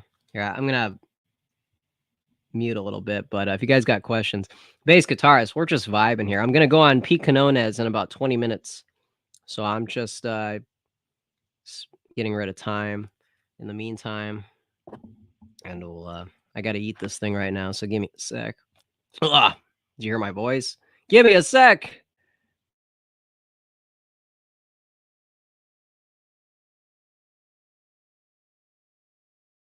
I said I thought about doing mukbang, so here we go. Here you guys go on the birthday stream.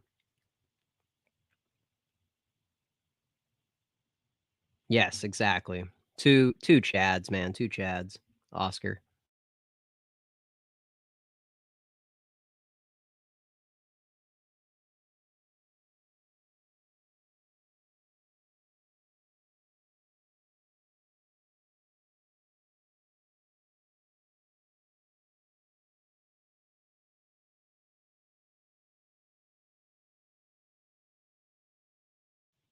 Now that's just not true, Brian. Now that's just slander.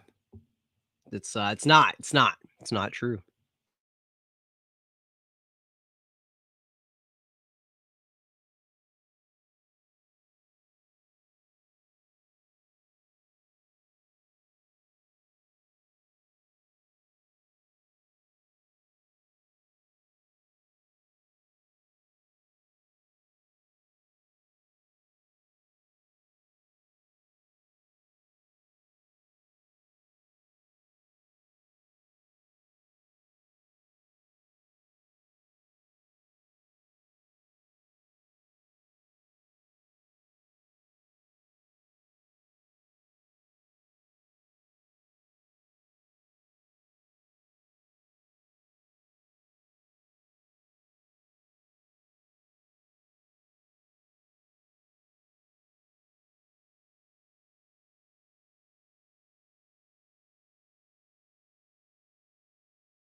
Hey, wait a second. I'm starting to make sense of what you're saying.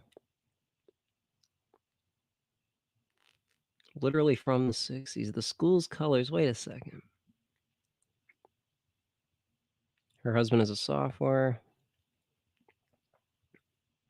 Let me see. Written by a high school girl. Are you serious? Uh-oh. Little stream on her. Okay, that would be an interesting stream. Honestly, we could do that.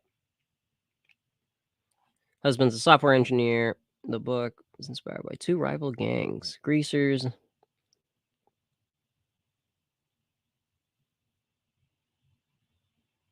By writing from their point of view, the school's colors, royal blue and gold. Mascot is Roper. The Cowboy special. Yeah, maybe using like high school mascots. Maybe we could do some lore with that. Man, this guy, that's why Mutant, man, that's why you're the Christian Slater of this movie, because you think of stuff like that. You remember that part in Wolf of Wall Street? I know it's kind of a cringe movie because the frat bros ruined it. But if you watch that movie and you don't like Jordan Belfort, it is entertaining to just you know, to not look at it from this like degenerate angle. But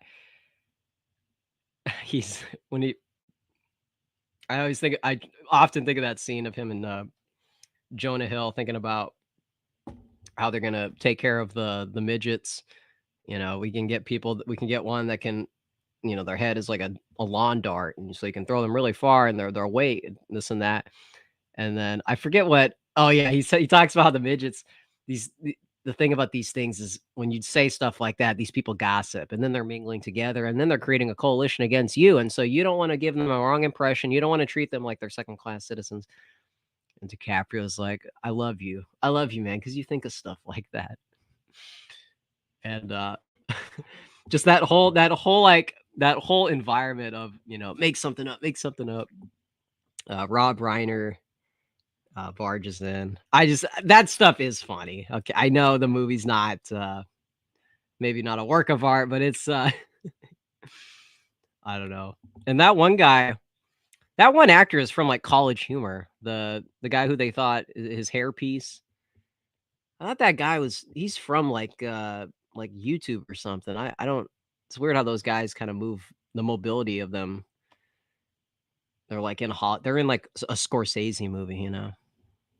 Like from Jonah Hill to go from like stupid comedies to to Wolf of Wall Street. I mean that itself is kind of nuts. But yo, they had an 80s. What the? You know, now Oscar's learning some stuff. Interesting.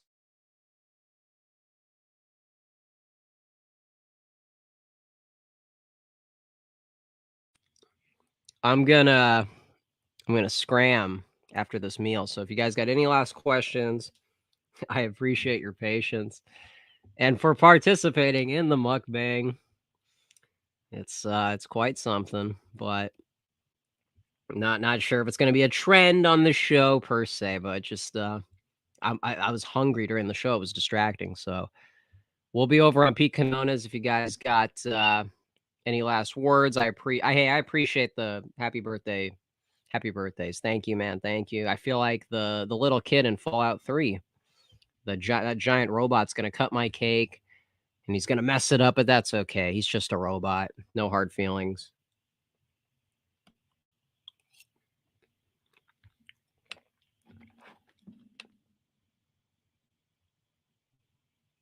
What is this?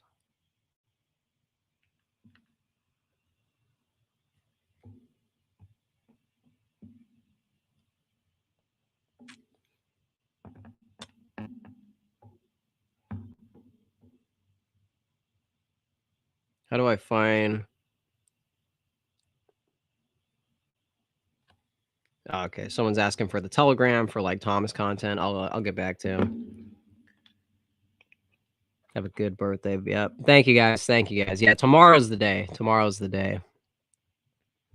So, but I appreciate you guys. Will Rogers High School. All right. Thank you, Brian. Thank you, Brian, Oscar, David, Mutant, of course, Mutant, and you know, The ladies left. You notice that?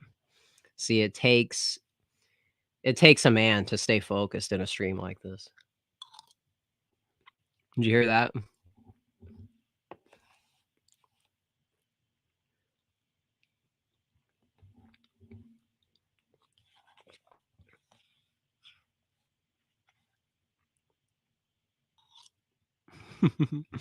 ASMR. I'm talking with my mouthful department. Serious show, by the way. Watch Pete power through the subversion. See you guys in 30. Mutant, man. Hey, Elvis has left the building. God bless Mutant. God bless Mutant. God bless Mutant.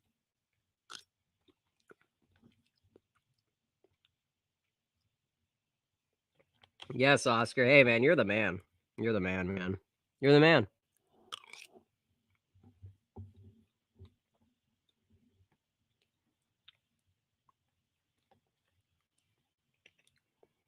All right. All right. We're almost done here. Hey, we're almost done here.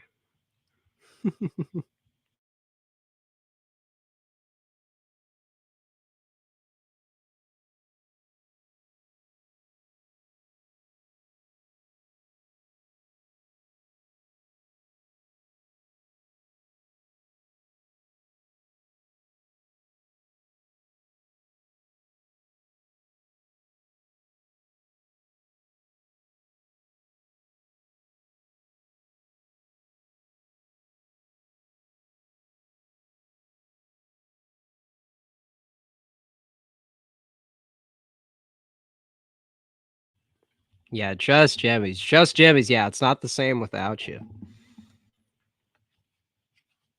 It really is like, you know, it's just real. It's just a real interaction. Because I could come on here and put on my suit and say, hey everyone, let me teach you about some obscure history." And I love that stuff, but it's just like it's just nice to chill. It's like you guys are in my room. It's like you guys are in my room right now.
That's a wrap, folks. That's all the mac and cheese. Oh, here we go. Total victory, man. Now that's a stream. That's how you end a stream. Oh man. All right. Was a little cringe. Was a little awkward, but we gave it a whirl. We gave it a whirl. What else can you expect? Well, all right. All right. So we'll be over on Pete Canonez's channel. I will put that link in chat for you 11 viewers here. Let me find my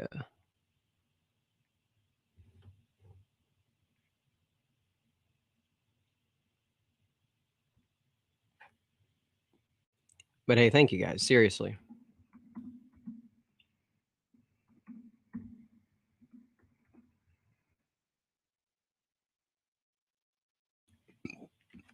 Excuse me.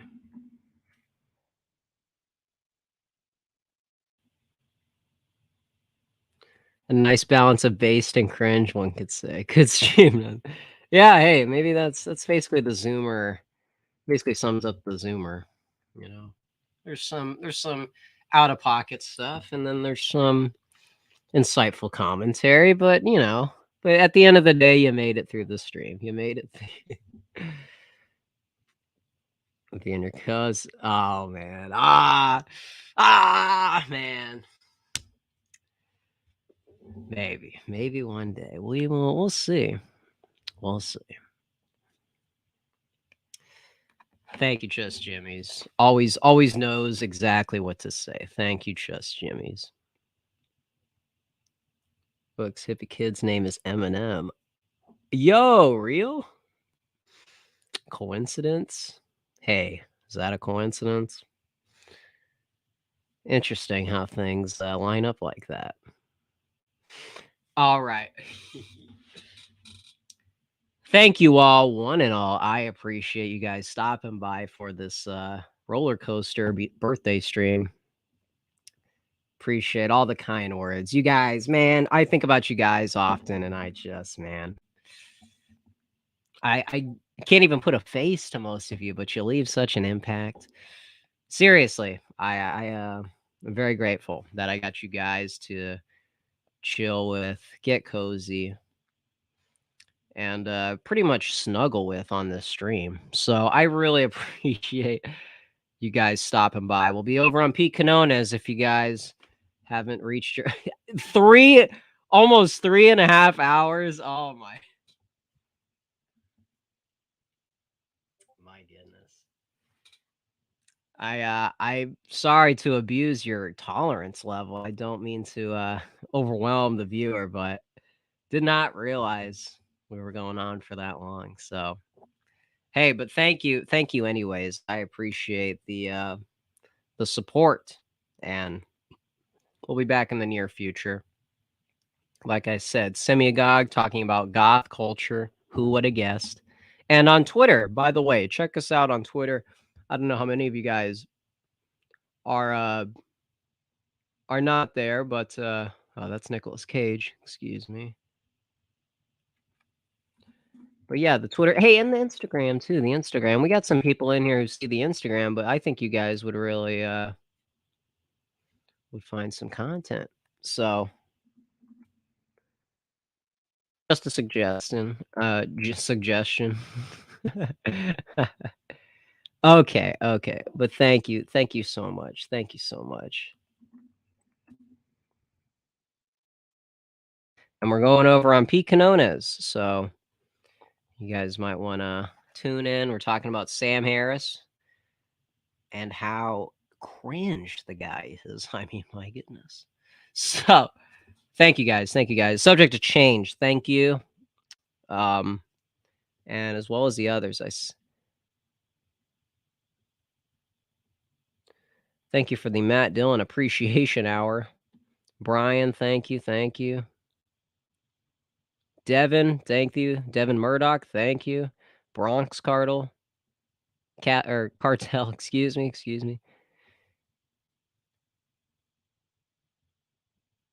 And so, Chief Trumpster, of course.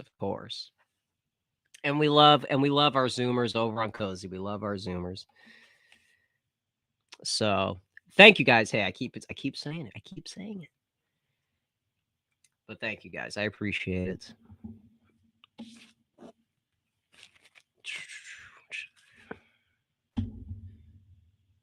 There's a lot of stuff in the studio. All right. I'll be back in the near future. So stay tuned. Stay tuned for the Twitter account and the Instagram to get updates. And love you guys, man. I love you guys. Appreciate you guys. Take it easy, man. Enjoy your week.